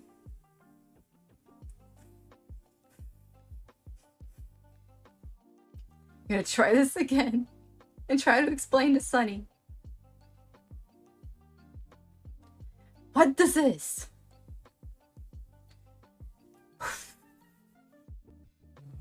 Fucking can't. Okay. Again. With Sunny. What I was trying to say for the 50th fucking time is you made that post after transits passed over your Jupiter, which had all this other stuff I was talking about in here. That's like, you know, you working with your energy. Because literally your natal chart is just you, like it's your energy you're born with. It's your star blueprint. If you learn how to work with it, thank you. If you learn how to work with it and make it work for you, you're gonna have a good time. Basically, Sunny, without realizing it, you tapped into some really good mojo that is hidden in your chart. But you did it like after a transit that still had like some lingering effects here, which is why that post you made that like tapped into your own natal energy actually went bigger than your other posts, even though it seemed like something that really shouldn't have mattered. That was the one that got a lot of attention. which you probably looked at some of your other posts and are like, why didn't my other post get that attention? Well, you were kind of acting with a transit and acting with your own energy when you made that post. So that was the difference. Now, when it comes to what I was saying, I don't know if this got cut off while I was talking before, but when people go viral, a lot of time they're having transits that are going over the 11th house, the 5th house. It can go over their 10th house, because these are like career, internet, gifts, blessings, spotlight, Leo kind of energy. Having those things happen when you're having transits there, especially if it's in the internet, like you can have like a viral internet moment. Now, depending on what kind of transit it is, it can make it to where maybe that viral moment is literally a moment. You know, it's a passing moment. For some, depending on the transit, it can be that's the viral moment that sparks their like the whole thing starting, and all of a sudden they're very famous and it starts their life of being celebrity or whatever. But literally, that's kind of what a lot of things are, is like when transits hit your specific things, like you're being given an opportunity to do something, and then if you work with the transit hitting your specific thing and you're using your own energy to act on it, as opposed to, like, say, doing what someone else tells you to or whatever, that's when it'll be like boom, you know, because I'm pretty sure no one was telling you to make a post about that silly thing that had to do with leveling up in your workplace. And it was just you being silly you and being funny and wanting to make people laugh. And then all of a sudden you're getting all this gushy, warm, loving energy coming at you from people that didn't even know what was going on. Yeah, exactly. You were just being goofy. That's literally all you were doing, was trying to be goofy. And that's what you get. But it was goofy about you. It was goofy about, like, stuff with coworkers. It was goofy about you being gifted something, promoted something by someone, and then on top of that, it had to deal with your community, you know, the Konbini community, because that's your internet community. So you literally just tapped into all that with one thing, and then everyone's like, congratulations, and even if they didn't know what the hell was going on, and they were being super sweet, and you're just like, why? And that's because you literally had some transits passing over that gave it extra oomph. It just went poof and like made it shoot up a little bit, and you're like, oh, okay, that was one of my better doing posts, and I have no idea, right? Okay, like, so if you want to make posts that do stuff like that, you kind of have to be in that energy and understand it better. And you have to realize also, the reason that post did well is you felt like you deserved it. Your Chiron over here, you know, that thing you have with your Capricorn, like feeling like you don't deserve stuff. You got that promotion even though you felt like it was funny. You deserved that, and then everyone was saying you deserved it, and you're like, yeah, I do, and then you were owning it. You should have, no, you phrased it perfect, because you deserved that promotion. And then it's like, I saw the clip where you're making fun of everybody else and saying that all you want is a promotion, and then you get a promotion.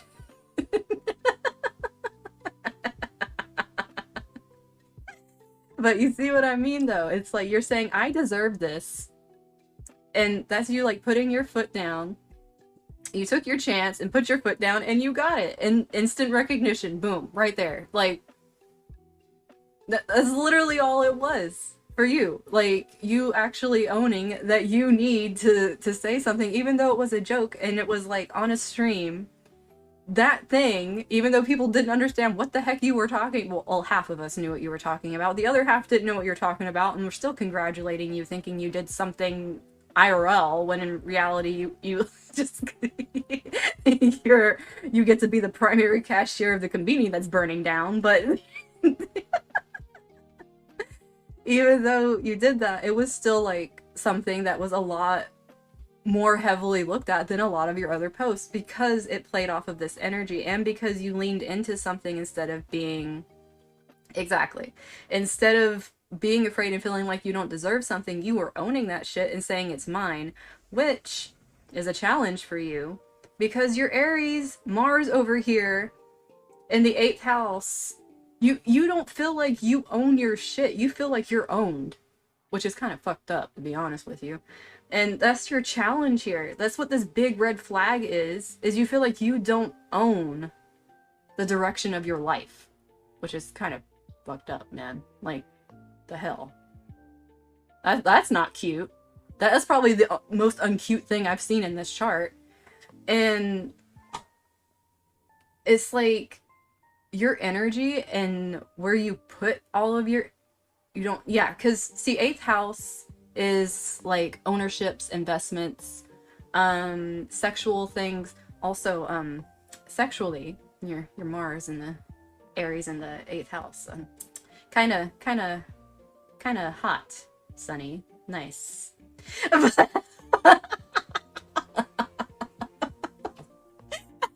Ayo.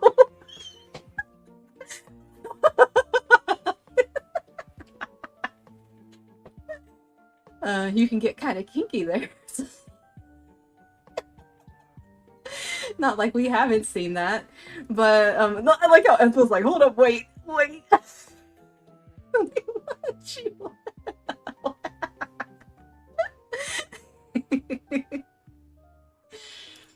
Sunny is being blessed today. But, well, Sunny was just blessed with this chart. This is the chart Sunny was born with, the blue flag chart.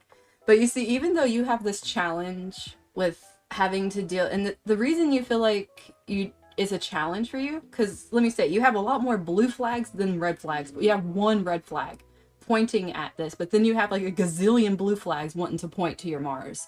So it's like, as much as this can feel like a huge hindrance to you, you have so much wanting to help you find what really motivates you. And I'm gonna be honest, some pretty kinky shit motivates you, Sunny. Let's put it that way. You got some kinky shit over here. But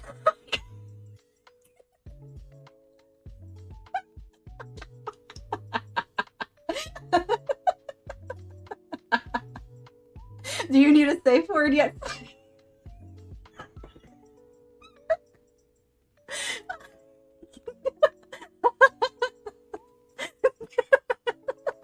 Nah, come on.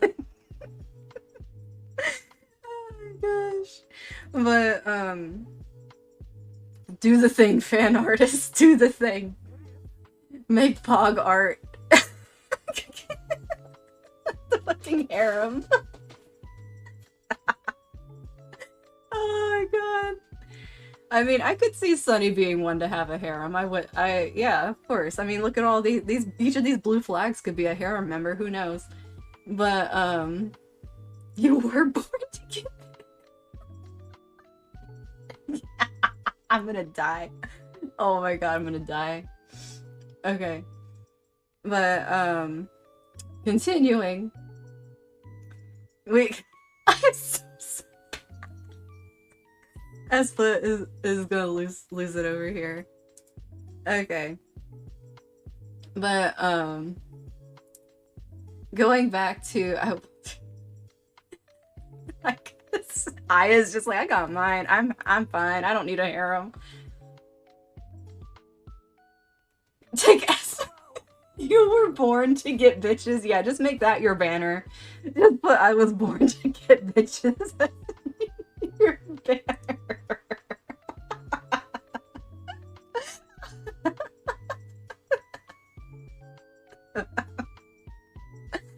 Oh my god, my cheeks hurt. My cheeks on my face from smiling. But okay. Oh my god, my cheeks. I'll make you. Oh my gosh, Aya's gonna make you. Oh, Aya, yes, make Sunny the best banner. You.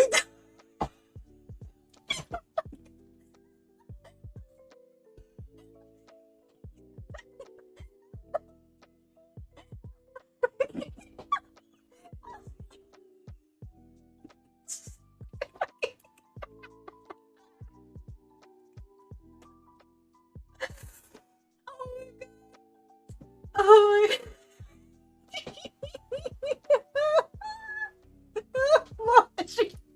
lost her mind. She lost her mind. Oh my god, my cheeks. Oh my god, they hurt. They hurt so much. Oh my god, okay. Let's... I can't even spell it. Okay, I hate it here.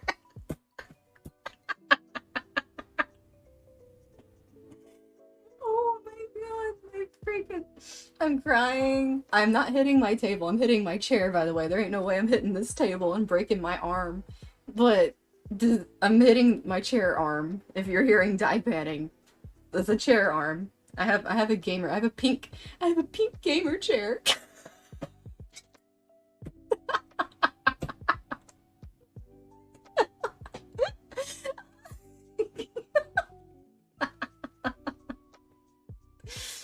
Oh my god, I cannot. I can't. Okay. Okay. Okay. I got this. I can recover. I can recover. Back to Sunny. I'm so glad we did your chart, love. You're adorable. I love you. Oh my god. Oh my god, we barely got to 3 of your planets and I'm dying. I knew I liked your chart when it just made me smile. As soon as it popped up on my screen, it made me smile. It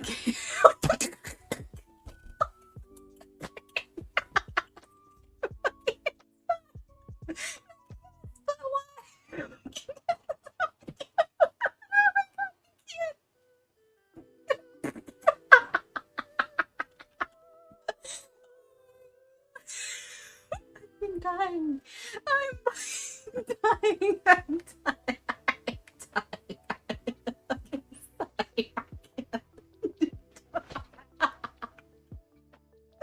Oh no. As oh my god, I'm crying. Okay, wait, I'm crying. I cry. I cry. Oh my god. I can't anymore. Okay. Let's continue. Okay. Oh god. Oh. Okay. Breathing. Water.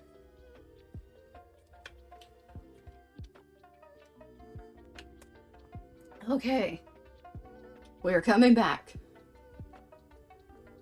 Just so you know, Sunny, my Mars is also in Aries. Yeah.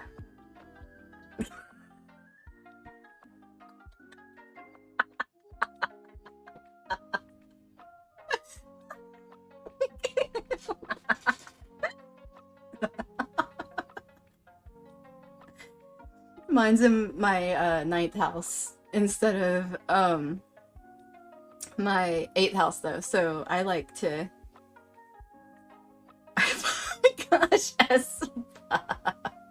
no, I was gonna say my Mars is in Aries, but it's in my 9th, so I really like teaching and learning about all of the things, you know, things.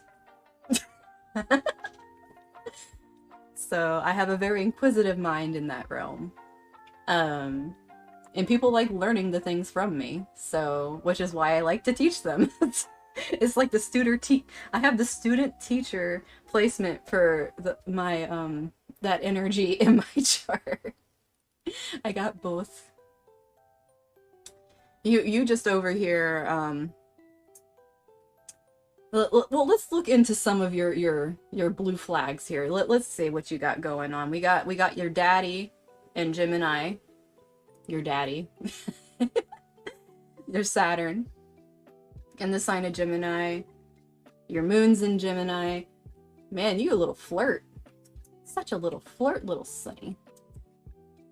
Little flirty Sunny. And then you got your Sun, your Venus, your Neptune, and your Mercury in Aquarius. And I said pimping.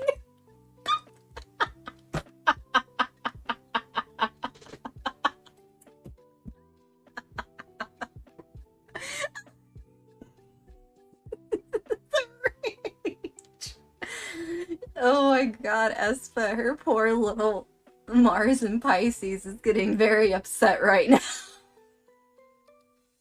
Her Mars in Pisces is drowning and getting very aggravated. She has very watery rage, man.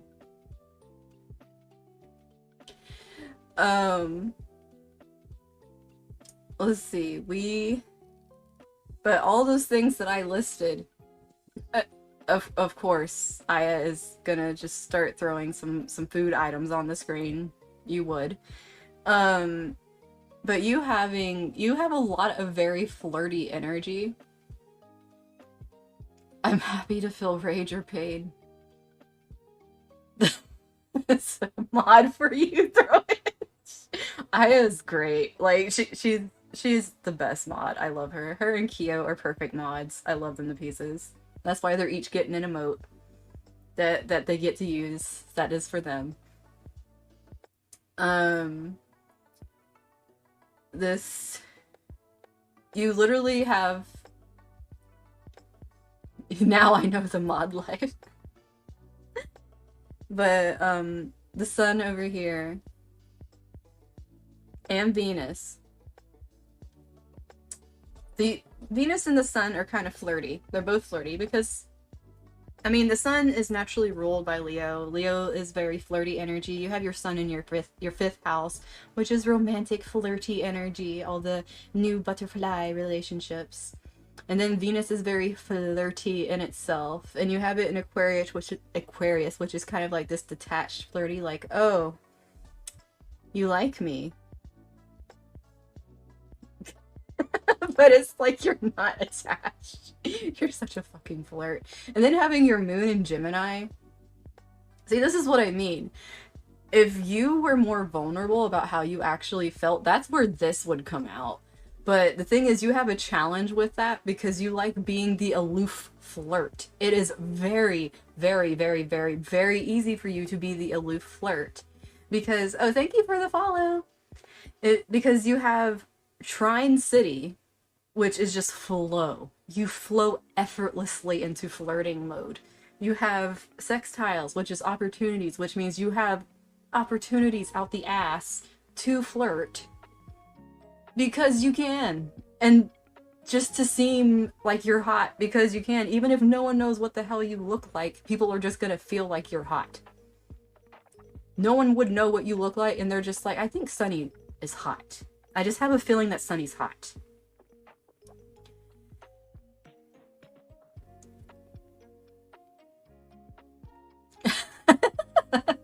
Thank you. I mean, that is a side effect of diabetes, so yeah, that can happen. Internet, sit down. But I'm sexy. Bro, congrats.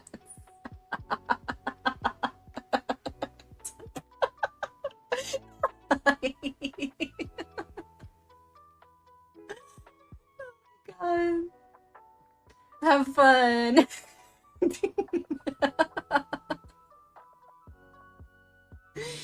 Oh my gosh. This moon today is something else. I cannot. I can't. Oh my god, I haven't laughed this hard. And I don't know. And I've been laughing pretty hard for the past few weeks. Especially since meeting all of you guys. I've been laughing pretty hard. And this, oh my god, my eyes and my cheeks hurt. Um, but yeah, it literally makes it extremely easy for you to be detached and flirty and like give off like the daddy vibe. Whether you're male or female, it does not matter. You give off daddy vibes. You give off husband daddy vibes with this. Dominant husband daddy vibes. And it's just like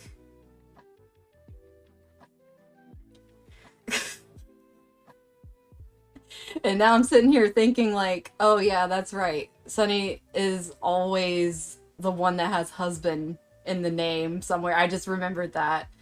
Like I just remembered that. You literally give off either like that's my boyfriend, that's my daddy, that's my husband. Like you have the trifecta here jumping around over here. You have more top energy than Albin, and he's supposed to be the one that's supposed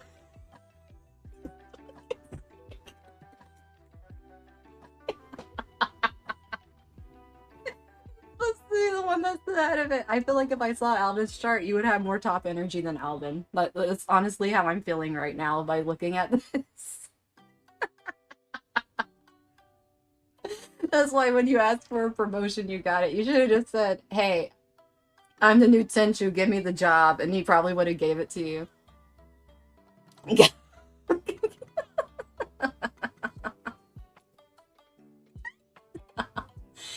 But this also makes it very, very easy, which is what I was talking about earlier, Sunny. It makes it very, very easy for other people to become attached to you and feel like they own you. Which is why you gotta be careful. Because all this energy, all this flirtatious Giga Chad energy you have will make people be like, but Sunny is mine. And that can cause drama. And the thing is, you don't really show your actual deep hand. Yeah, no, see, that's the thing. No one owns me, though. Nobody owns me. Yeah, that's because your freaking huge red flag back here, behind all the blue flags, it's pretty much like this blue flag is a shield. This is what I'm starting to see your chart as. This blue flag is a shield that is protecting your big red flag. That's literally what's happening. It's like, you guys see this, but really what I feel is this. And like you showed a little bit of your vulnerability. People fighting for you.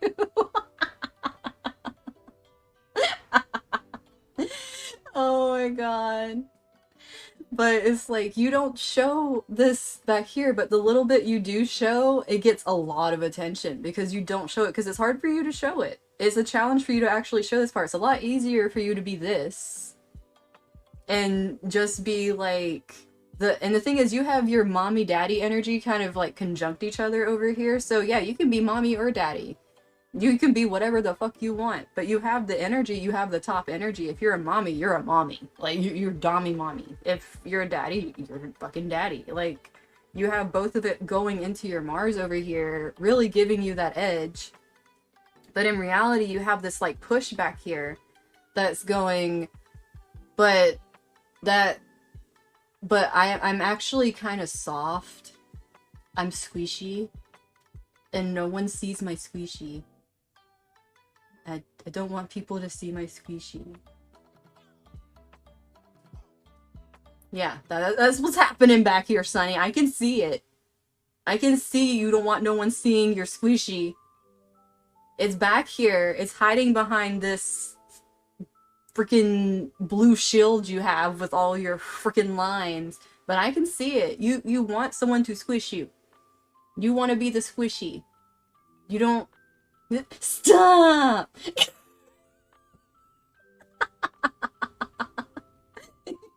That's where you're gonna throw up your safe word, Sunny? Are you ready yet?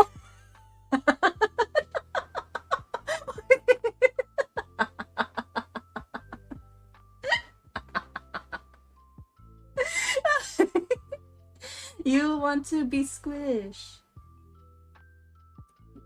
You want to be squish. You want someone that has more top energy than you to squish you.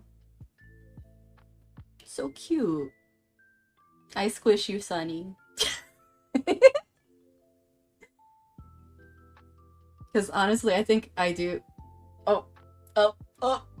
Yep. Got the copy pasta. He has the copy pasta. Sunny got the copy pasta ready. Squish Sunny. Motherfuckers. But yeah, like you just need someone that is more dommy than you are. That's what it is. Wait, what was your what? Oh wait, now I'm curious. Sunny, did you do the BDSM test? I'm curious. What did you get? What did you get? I didn't see. I said mine on my debut. I shared my top 4 on my debut. What's your top 4?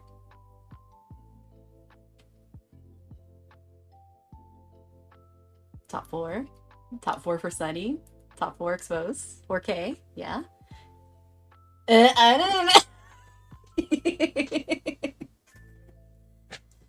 I know my top 4 because it was 100%, 100%, 100%, and 98%.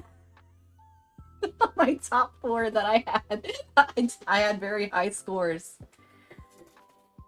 Switch was first for me too, but it was tied. It was a 3-way tie for 100% with 2 other things.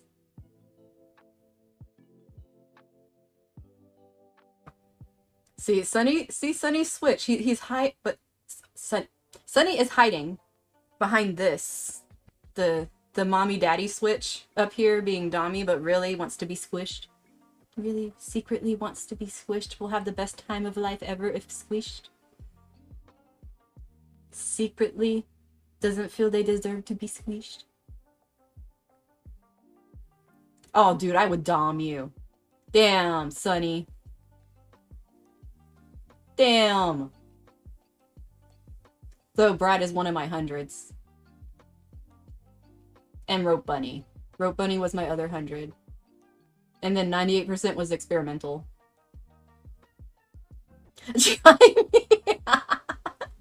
I feel like I already am, dear. I'm 4K'ing you. Like it's no one's business right now.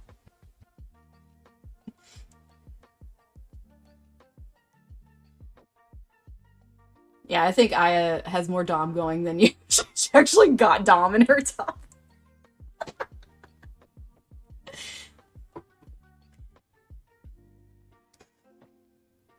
I like how you're a brat though. See, that's what I'm saying. You have that in there where you want to be squished. You want to be submissive squish. But you're showing this to the world. This is your vulnerable side over here. Your kinky. Your kinky. That's that hidden kinky I was talking about. You have that hidden kinky thingy over here. Like, oh, I can switch. It's easy for me to do this. But my hidden kinky is I'm squish. Squish me, please. Step on me.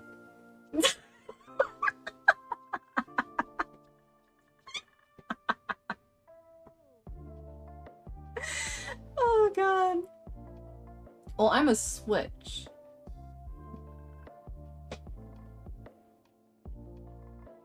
Let's not go this far. This is a bad situation. Okay, look. I switch, but it's like the way my stuff is it was switch, but oh, okay, Sunny. Okay, you step on people until someone wants to step on you and then you enjoy it. Don't go there. Especially, you know, in fishnets.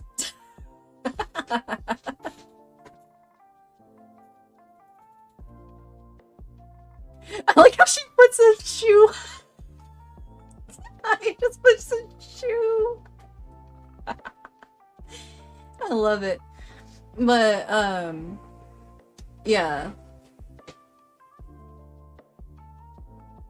Who can't resist fishnets? Roast Sunny time. I don't think, see, the thing is, Sunny doesn't really have a chart here that would get roasted. Sunny would just get excited. That's the difference with Sunny's chart here. Like, I might bring this up, but Sunny's like, well, you know, yeah, I like it. Don't tell people I'm a softie, but hey, I'm gonna get freaking stepped. Heck, I'll get stepped on with some fishnets. That's worth it.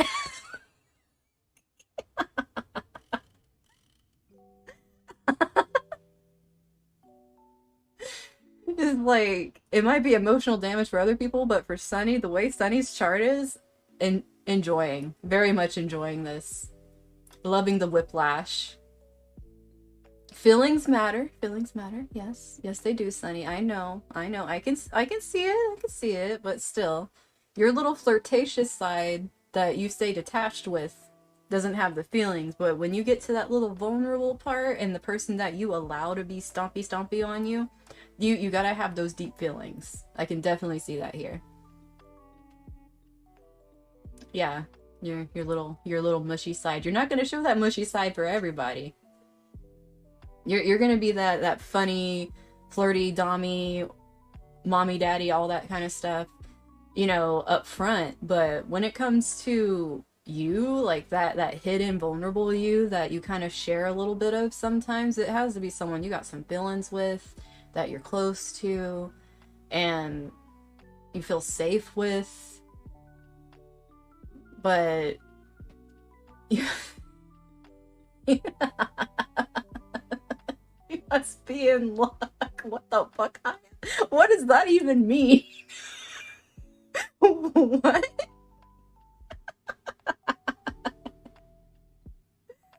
Oh my god, I don't even. Okay, look.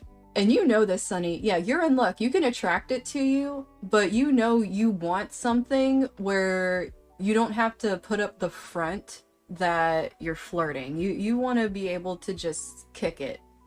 And you know it. You want to be able to have fun and kick it and do like crazy shit, but know that you don't have to worry about it. And honestly, I feel like you're gonna need somebody that isn't going to get upset about the fact that you're a very flirtatious person. Like, just naturally. Like, you're naturally a very flirtatious person. And it's not like you're trying to be. Like, it's literally people just kind of project it on you very easily. And could be a reason why you have such trouble with relationships.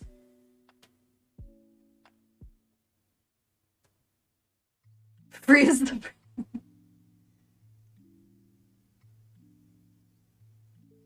Well, that's what I mean by the ownership thing, because you have to realize, yes, the jealousy, it it stays freeze the breeze.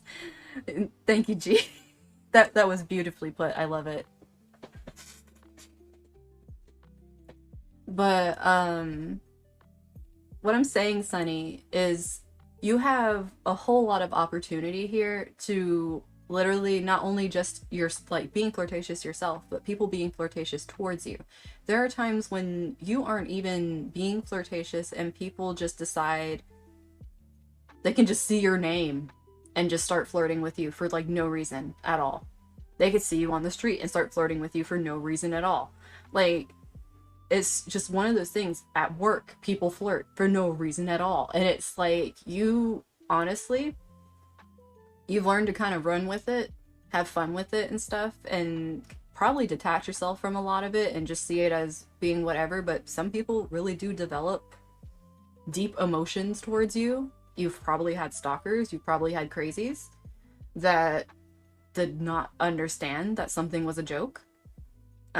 Which I could see very easily with your Mars being in the 8th house. Like, you flirt with the wrong person and they are go freaking full on yandere on you. And you're just like, what the actual F? Like, because that's literally your personality. You would need to be with somebody that understands that just because you say something flirty doesn't mean that you're cheating on them. Like, because it's literally who you are. And not everyone can handle that. And I don't know, like, honestly, because this would be like your personal choice if you are monogamous or polyamorous. But,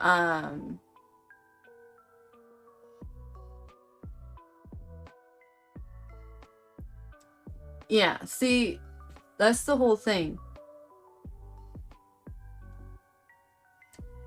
Especially if you do something like work or something, or if you're like in a community environment. But what I'm trying to say is, like, Sunny, I don't know which way you prefer. You don't have to say which way you prefer. Um, oh, so yeah, so that's the whole thing though. So you wanting a monogamous relationship, the partner you're with more than likely would seem,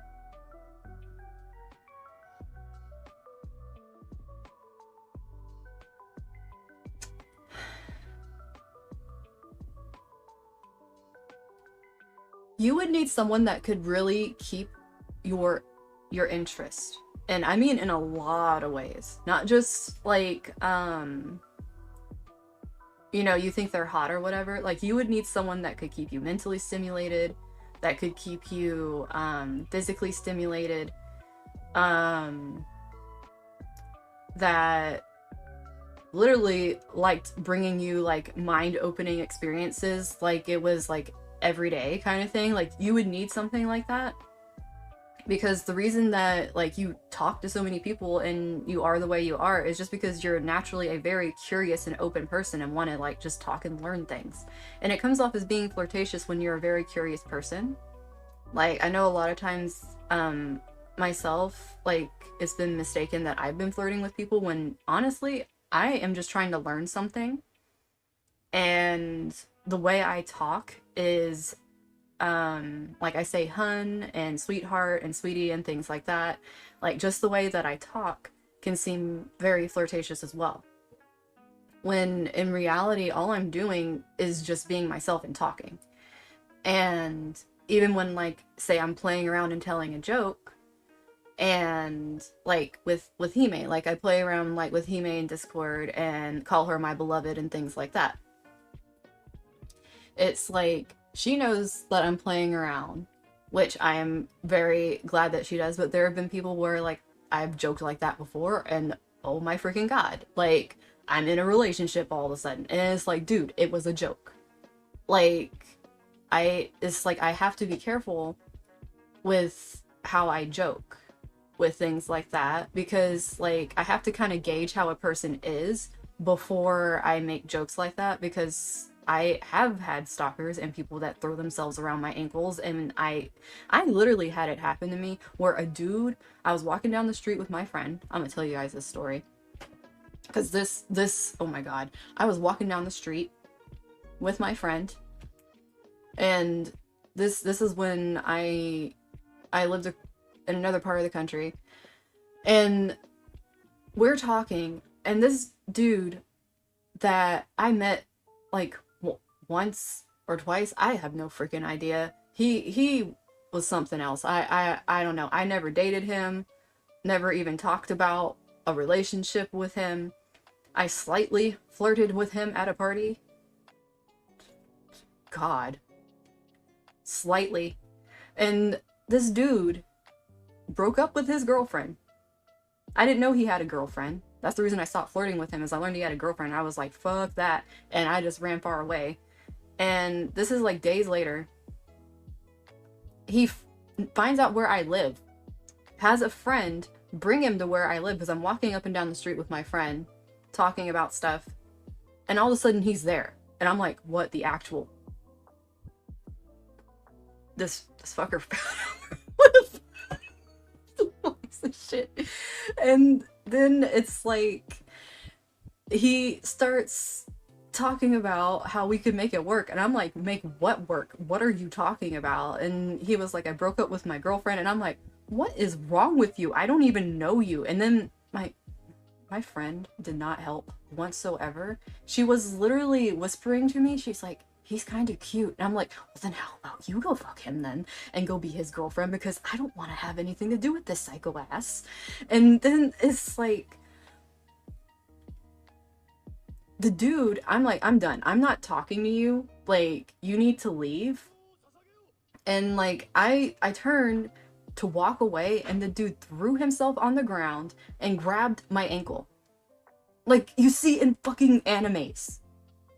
I'm not this was years ago, by the way. This was years and years and years ago. Like, this was like a while ago. And I wasn't with somebody. Like, yeah, I was single, I wasn't with somebody, and this shit happened to me. But he found, yeah, he's kind of cute. He found my house, bitch. Like, what the fuck? You go date him. That's literally how I felt. But, and she said it loud enough for him to hear it. So obviously that gave him an ego boost too. That didn't help. But, like, this happened like a long time ago.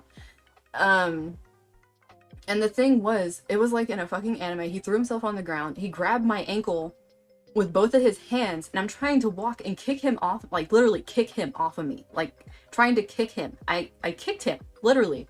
And I'm like, you need to just like leave me alone. Like, and I started walking away, and my friend's like, are you really just gonna leave him there like that? The dude, I'm sitting here like, you know what? If you like him, you do something, but I am not staying there. And I turned to the other guy that brought him to my house. I'm like, how fucking dare you bring him here? Like, don't fucking talk to me ever again. And like, I walked off, and the dude was still screaming after me, trying to get my attention, saying he's never gonna meet someone like me again. I'm like, bitch, I've only met you one time. Oh, the actual fuck. The actual fuck. And like, my friend comes running up to me, and she's like, why don't, like, you know, he broke up with his girl. I'm like, the dude, can you not see how psycho this bitch is? Like, I know, and the thing is with her, okay, look. The thing is, with her, she was a hopeless romantic. She always had been a hopeless romantic. Me, I was not a hopeless romantic. I was very much a to myself kind of person. And anytime I tried to do something slightly related to flirting with somebody, things like that would happen to me. So it just made me not want to flirt with people. It made me not want to do stuff with people. I literally just, it scarred me. I had more than my fair share of freaking stalkers just because I existed, and it scared me. So I didn't want to fucking deal with it. And I just was like, fuck it. Fuck it. I don't care. So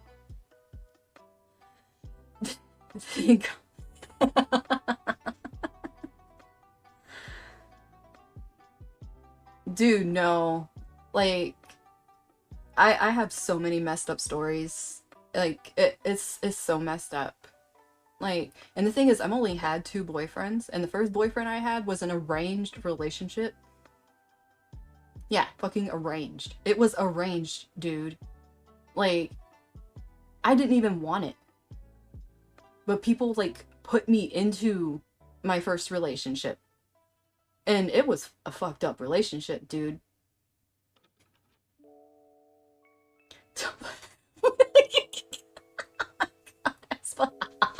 Hilarious. I love you. I love you, Espa. But it's like, what the fuck is your life? Dude, my life, this is why I'm saying, yeah, VTubers have lore, I have my life. I legit have my life. And I can talk about my life, and it's gonna be crazier than any VTuber lore that VTubers can come up with. I'm sorry. Like, I can't. And the thing is, it's literally stuff that people would, like, a lot of times when I would experience things when I was growing up, even now when I still experience things, I'm sitting here like, I could definitely write a story or an anime or a movie from this shit. I could definitely do it. And it's like, and it's not just like one thing, it's like multiple things that happens. But yeah, like, dude, okay, look, the way you came in at the exact time as my little brother said that he was supposed to come in here, and you told jokes that my little brother would say, yes, I thought you were him. You literally said things that he would say, so it really fit. And then I messaged him, and he straight up told me that he randomly, at the exact time, he got a freaking girlfriend. I'm just like, my life, seriously. Like, how's this shit happen to me? How does this shit happen to me? It's fucking ridiculous. But it's like, yeah, the whole, my first boyfriend experience, that was atrocious. He freaking mind gamed the living shit out of me, dude. Like, he drove me crazy. Like, he put me through the ringer of like a whole bunch of stuff. And on top of that, my mom let him live there because he was paying rent. So he was living with us while putting me through this, and my mom just watched it happen, which my mom isn't that great.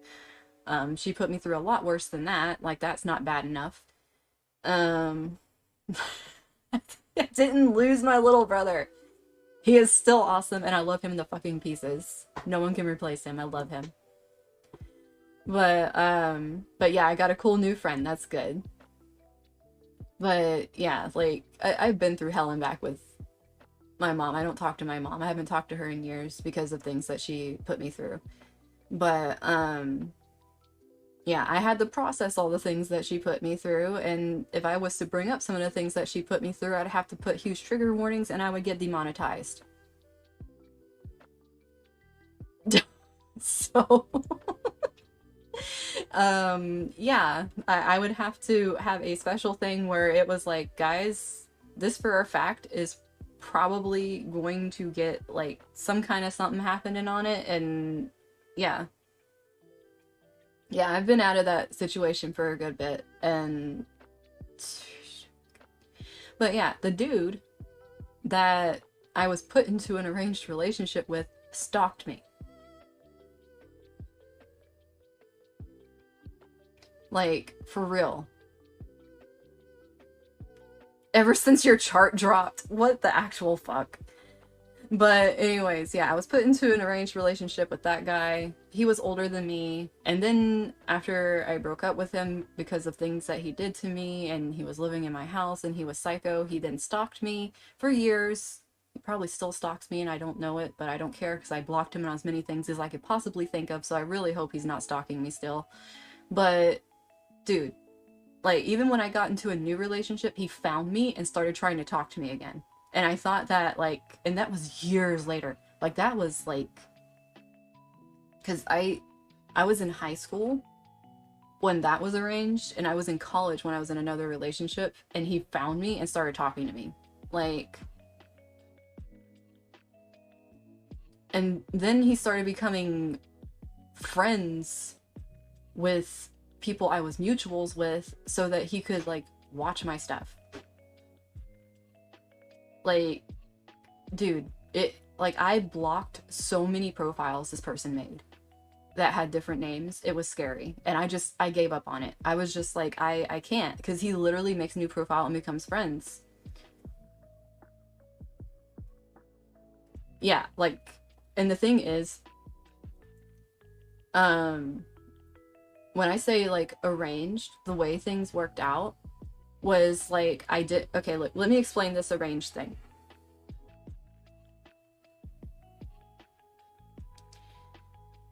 No, I've been stalked throughout high school too. Like, there were a group of a bunch of like when I was like 14, because I developed very early. I started developing when I was in middle school.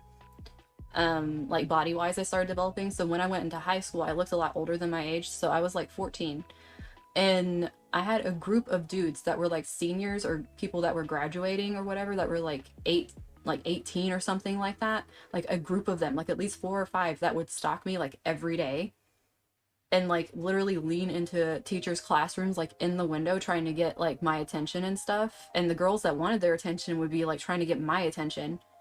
Oh my God. It was so scary. I would like have to run to my bus and like hide on the way there because I was scared of them knowing what bus I rode and stuff, because they could wait for me at my bus if they knew. Like, I was fucking scared. Like, the shit's scary. I don't like it. People think it's cute or whatever. It's not. It's really not cute, and it's really fucking scary when you're a 14-year-old girl by yourself. Like, and there's like 4 or 5 really tall, huge dudes that are like finding out every class you're in and trying to follow you around and like find out your information and find out where you live and find out your phone number. It's like really fucking scary. But this whole thing with the arranged thing is, I was a couple years older. I was maybe was I 16? I think I was 16. And at this point, I still hadn't had a boyfriend because obviously all of the freaking experiences I have had in my life have been really screwed up. Okay, I've had a lot of very screwed up things. I didn't want relationships. I didn't want people near me.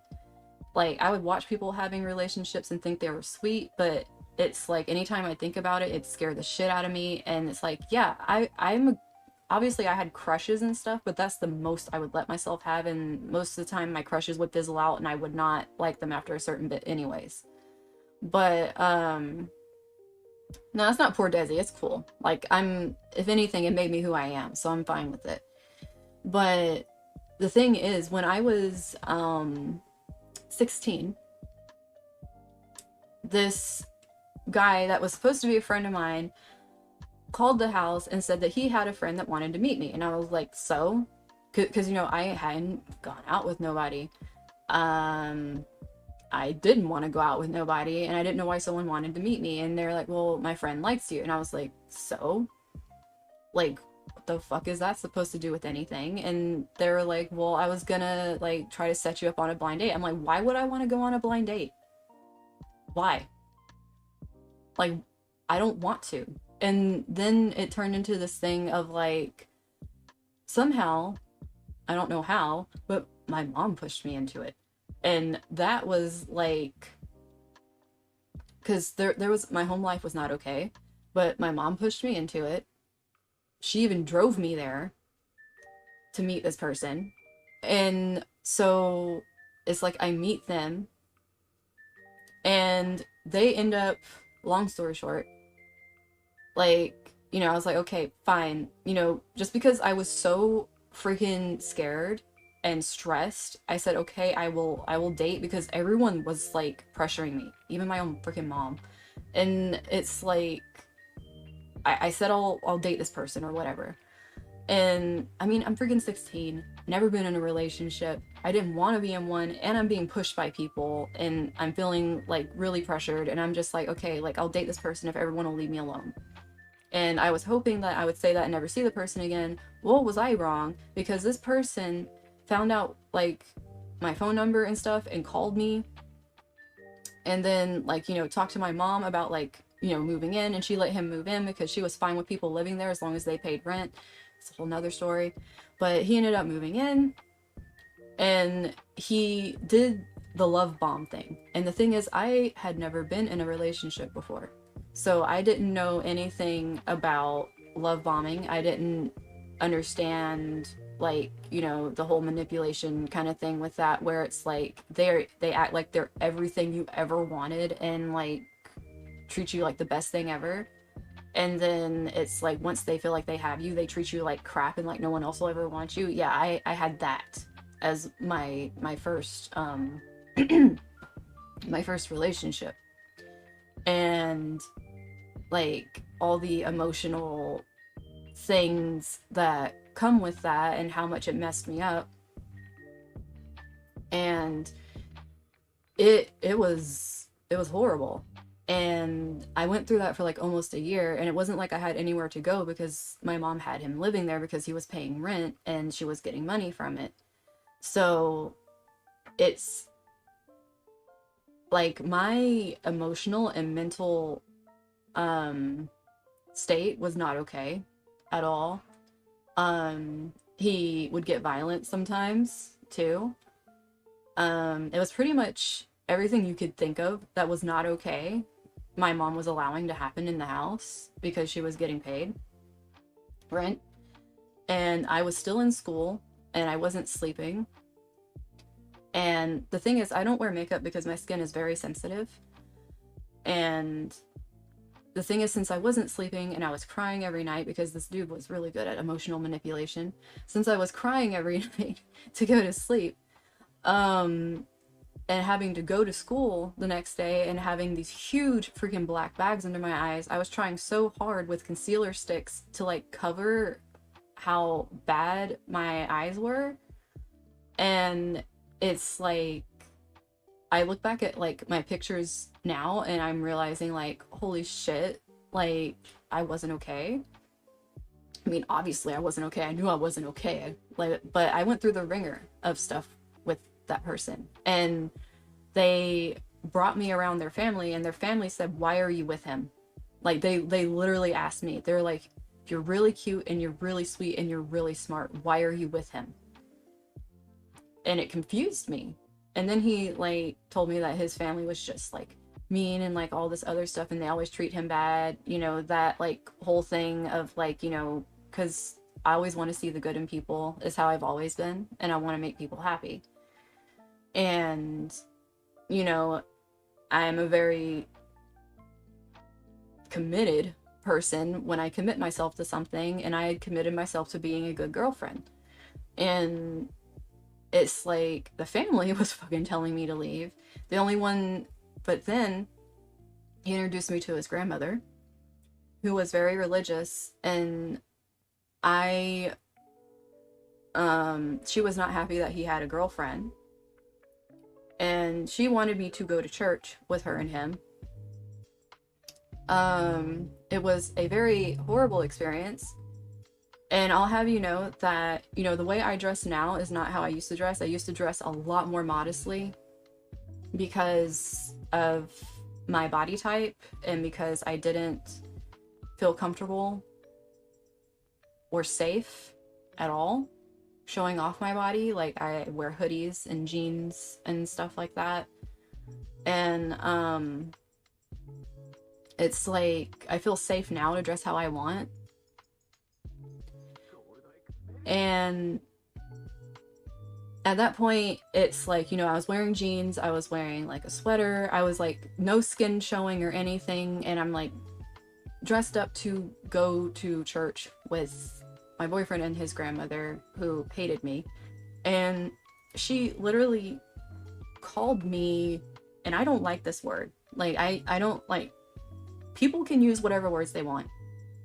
I have words personally that I just don't like using, just because of my own experience with the words and things that have happened to me. But she told me I was dressed like a slut. And I, once again, I am a 16-year-old girl, fully covered. I don't have any skin showing, and this is supposed to be my boyfriend's grandmother talking to me like this. And that was another emotional damage level. And then he would tell me, well, it's because she loves me, she cares about me, she's the only one in my family that cares about me, trying to make me feel like I need to be okay with the fact that, you know, this is just how she is, and I need to accept it, and blah blah blah kind of thing. And that was a whole, like, there was a lot of layers, I'm telling you guys, to this relationship that screwed me up really bad. That was one of them. But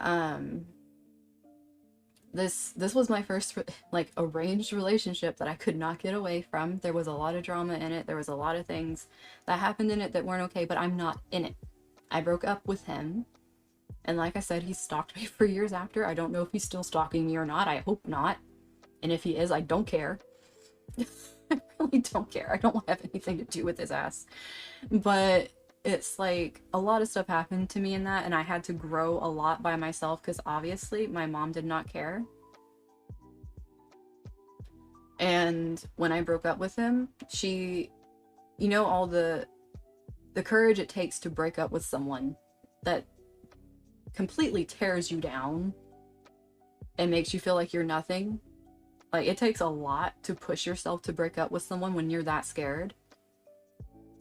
And then on top of that, I did it, and, you know, he packed up and left and everything. And what my mom had to say to me is if I wouldn't have broke up with him, she was going to kick him out. It was like she just took away every bit of courage that it took for me to do that. Like, she was going to do it anyway.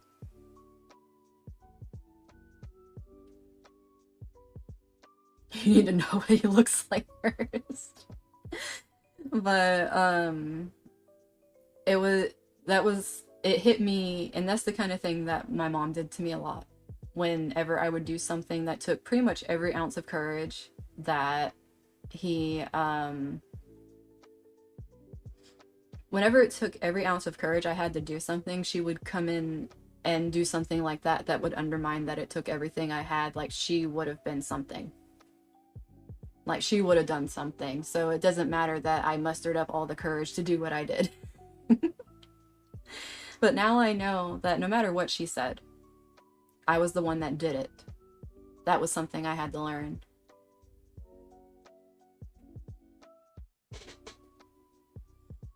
No, she said like 3 more days. Like she would give like an exact day. Like she was already planning on it, kind of thing. Like she knew what she was doing. She was better at manipulation than probably anyone I have ever met in my life. And I grew up being manipulated by her. So it's like I was born into being someone that was manipulated, but also having a mind that understood I was being manipulated. So I was a very confused person that still wanted to be myself. So I fought a lot with that. And once I got away from it, it took a lot of years of therapy. And um thanks, Espa.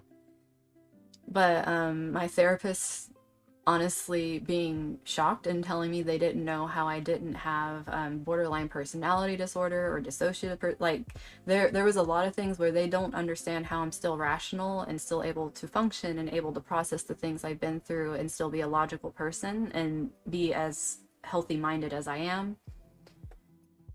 And I don't understand either, but it's like to them I'm like a walking miracle because it's like I tell them stuff and they lose their freaking minds over it and want to go beat people up like you guys want to beat people up, and they're supposed to have a wall up and not get attached to me. But it's like I haven't been in therapy for a long time because I had a really great therapist back in 2016 for a couple of years, and she was absolutely amazing and I loved her to pieces, and she had to move, and honestly didn't feel like I needed one after her. I kind of was like in my own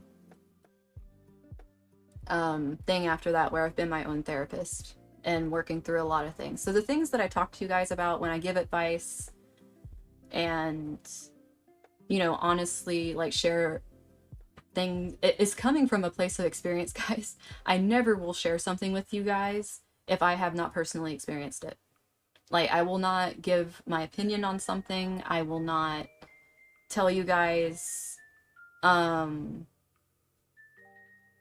like, my thoughts and beliefs on something unless I've personally experienced it. And even then, I'm going to tell you guys to go and do your own research, go and get your own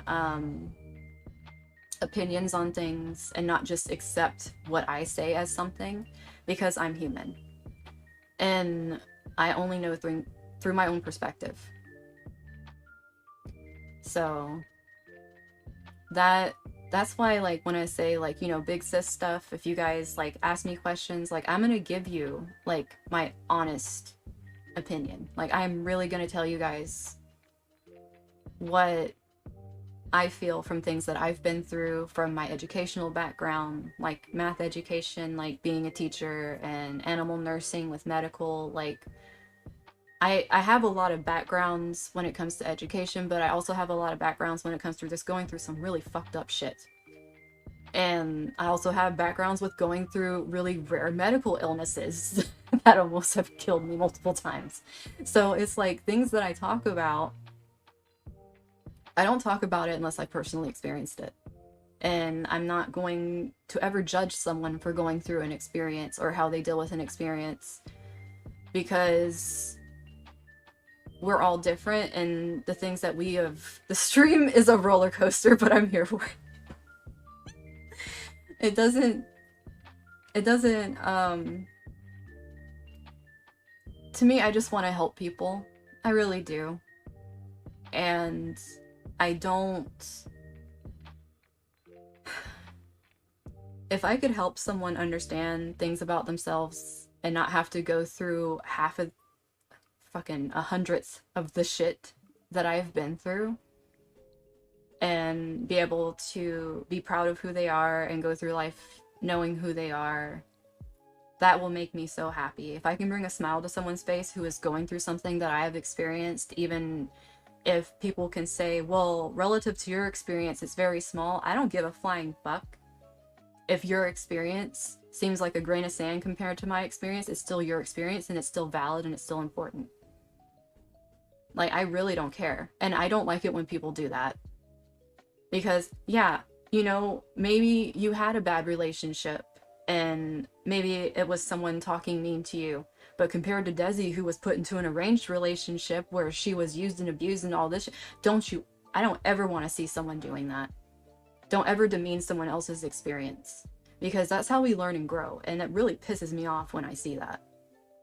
Like, I went through fucking hell and back multiple times over, not so I can put people down and say, hey, your experience is less than mine, so therefore I'm better. Hell no.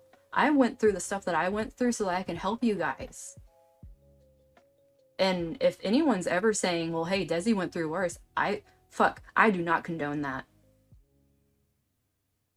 I do not condone it whatsoever.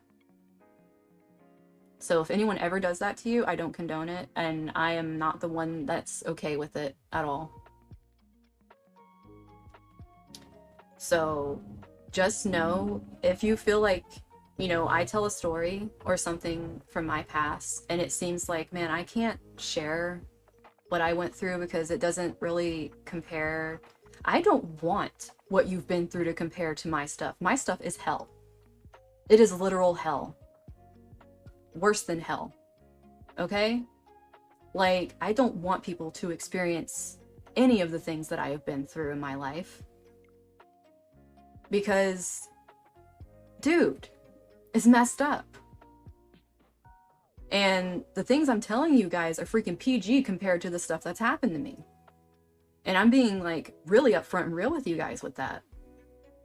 So, if you guys ever feel like, you know, I can't share something or be open here because of the gravity of what, you know, say what I've experienced compared to what you've experienced, that's not true. I'm here for everybody. I'm not here just to find people that have experienced worse shit than me. I don't want to find anyone that's experienced worse shit than me. Like, I really don't.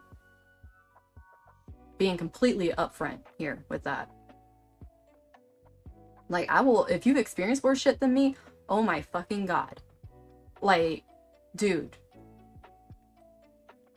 I'll fucking kill someone for you. Like, no. And I'm not exaggerating when I'm saying this. I'm not trying to be a drama queen or anything. Like, I'm being dead serious. If I have had therapists that have told me I need to write books about my life, and that want to go and personally strangle people that have done things to me, that kind of tells you something. When therapists get personally involved in what's happened to you. And they're not supposed to. They're supposed to have that professional boundary. So, exactly. And that's how I feel too, Aya. It's like, people comparing shit and doing the woe is me thing, like mine's worse, mine's worse. Why can't we just come together and realize that we all have shit? We all have shit.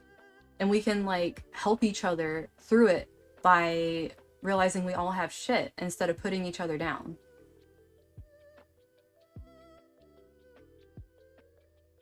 The way I feel, I went through the things that I did. I was born into all the messed up shit I was born into, and had to endure all the shit that I've been through and still endure because I'm here to help people.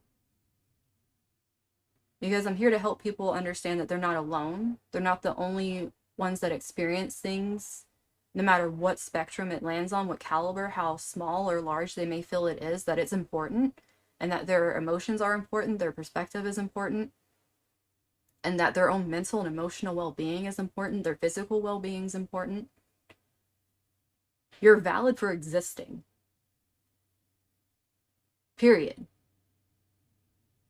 You don't have to produce and have an output to be valid as a human. It's freaking bullshit. And I know I'm getting kind of a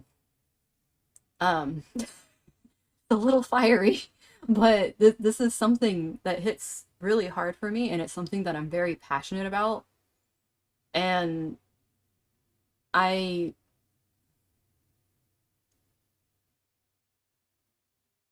I don't know. I get very up in arms about this kind of thing.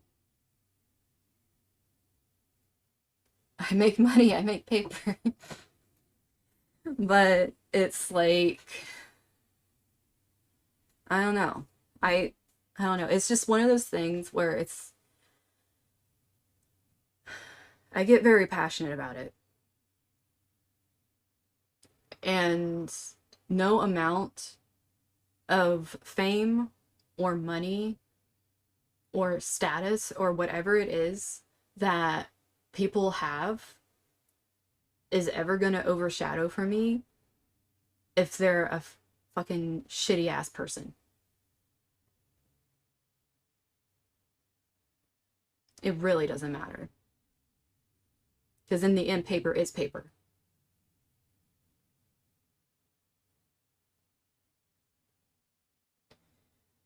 But I was actually supposed to be off of here a few minutes ago because I have IRL stuff I am supposed to be doing.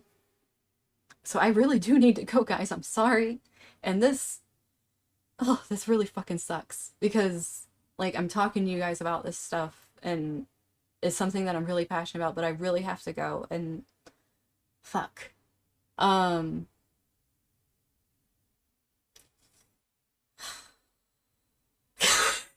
I gotta go, damn it. Um, Fuck, I was supposed to already be gone like 10 minutes ago. Actually, earlier than 10 minutes ago, I was supposed to be gone. But, exactly, that's pretty much how I feel. And, yeah, I have to go, guys.